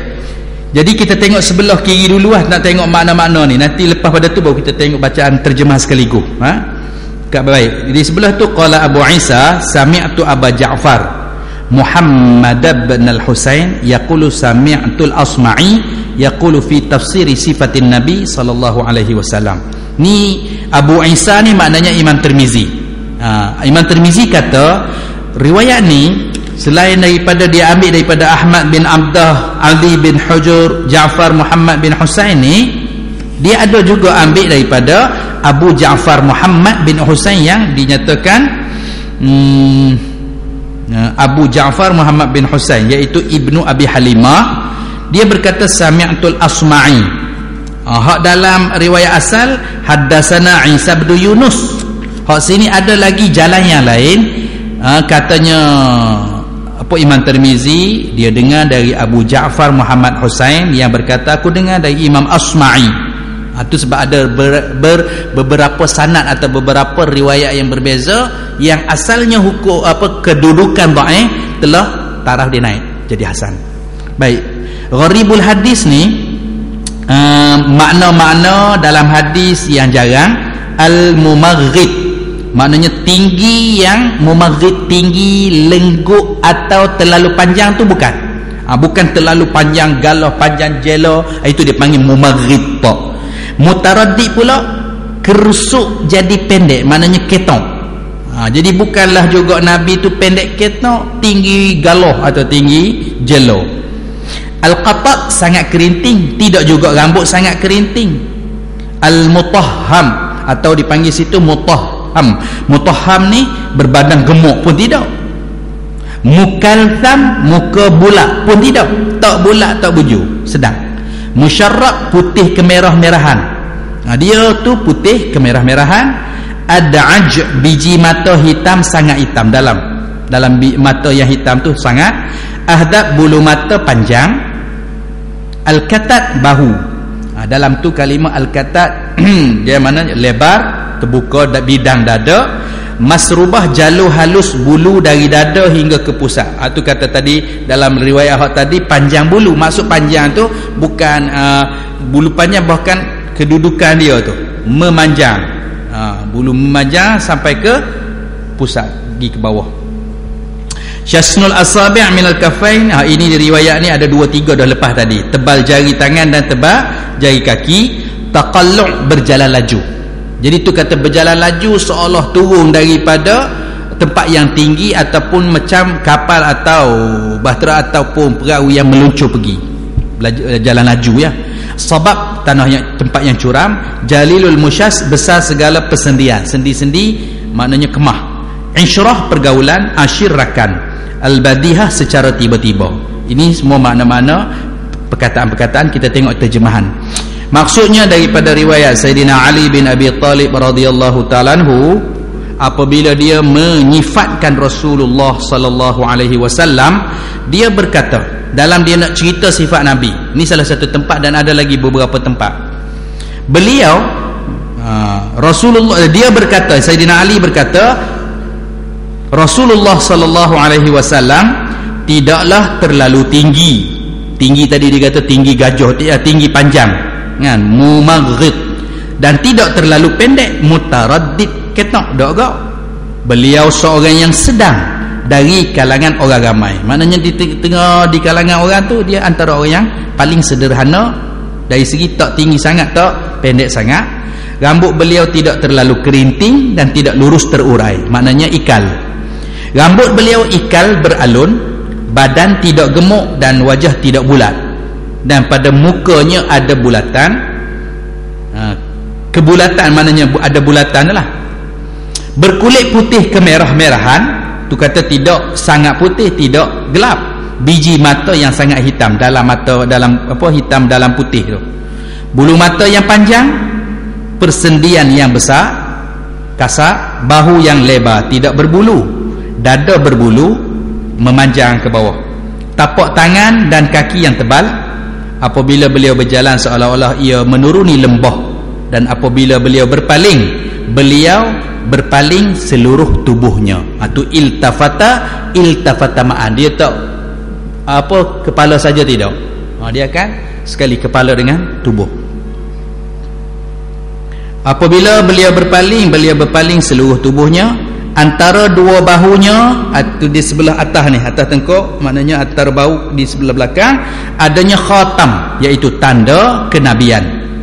Dan beliaulah penutup segala nabi. Cok, mohor, khatamun nubuwah dia panggil. Beliau adalah manusia yang paling berlapang dada, ucapan paling benar, dan tingkah lakunya paling lembut. Paling berlapang dada memang tak ada orang. Kesabaran yang amat tinggi. Pernah isteri dia ada dalam cerita nanti akan datang, buat masakan. Sofia buat masakan, Aisyah masak kau. Lepas tu Aisyah nak hantar, ada dah. Aisyah kata kepada pembantu khadim, mugi ambil tu makanan Sofia tu, rungkuk habis jatuh. Nabi ambil kutik hak mana perlu buang debu, buang, Nabi makan. Aisyah mari bagi tu separuh tu, Nabi ambil bubuh lembekah Sofia, bagi makan ke Sofia pula, ambil makan kau. Tak ada rasa apa, tak ada marah apa dah. Padahal nak kira tu Aisyah suruh tu, dia punya berlapang dada yang memang amat hebat Tu kalau orang-orang ayah saya dulu, antara dia buat rawatan dia panggil CVT, color vibration therapy kan. Dia kata ni antara orang yang paling tenang dalam dunia baginda Nabi SAW. Orang yang dia ada apa tu, getaran kan, apa delta, gamma apa semua paling tenang sekali. Dia tenang ni selalunya orang mati kan. Bila kan jalur di hospital selalu naik tek bila orang mati tu sama tu kan. Nabi punya getaran dia sama. Maknanya betul amarah kesyaitanan jenis marah ke apa semua tu tak wujud. Tu kesabaran yang tinggi, akhlak yang paling mulia. Dia bukan kata dia tidak ada perasaan, tidak apa ada, tapi sebagai seorang yang Allah Ta'ala jadikan contoh tauladan. Untuk siapa saja tak boleh nak jadikan alasan, tak boleh, kerana dia boleh berakhlak dengan macam tu. Jadi maknanya tu tempat kita nak jadikan sebagai tempat kita nak contohi. Ucapan paling benar, tingkah laku paling lembut, dan pergaulan paling mulia dari kalangan manusia.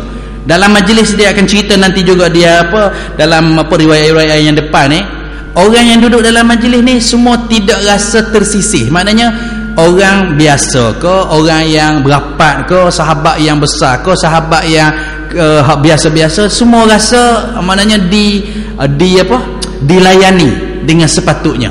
Tak ada orang, walaupun orang ramai dalam satu majlis dia. Itu kelebihan Nabi ya. Ucapan paling benar, tingkah laku paling lembut, pergaulan paling mulia dari kalangan manusia. Siapa yang melihatnya pada pertama kalinya pasti merasa kagum padanya, dan siapa yang bergaul serta mengenalinya pasti mengasihinya. Siapa yang menyifatkannya akan berkata, saya tidak pernah melihat sebelum dan selepasnya orang yang sama dengannya, sallallahu alaihi wasallam. Wallahu alam. Sampai situ dulu. InsyaAllah kita akan sambung di hadis yang ke-7. Wallahu a'lam. Bismillahirrahmanirrahim. Allahumma anfa'na bima 'allamtana wa 'allimna ma yanfa'una wa zidna 'ilman walhamdulillahi 'ala kulli hal. Allahumma rzuqna fahman nabiyyin wa hifzal mursalin wa ilhamal malaikatil muqarrabin. Subhana rabbika rabbil 'izzati 'amma yasifun wa salamun 'alal mursalin walhamdulillahi rabbil alamin. Buku-buku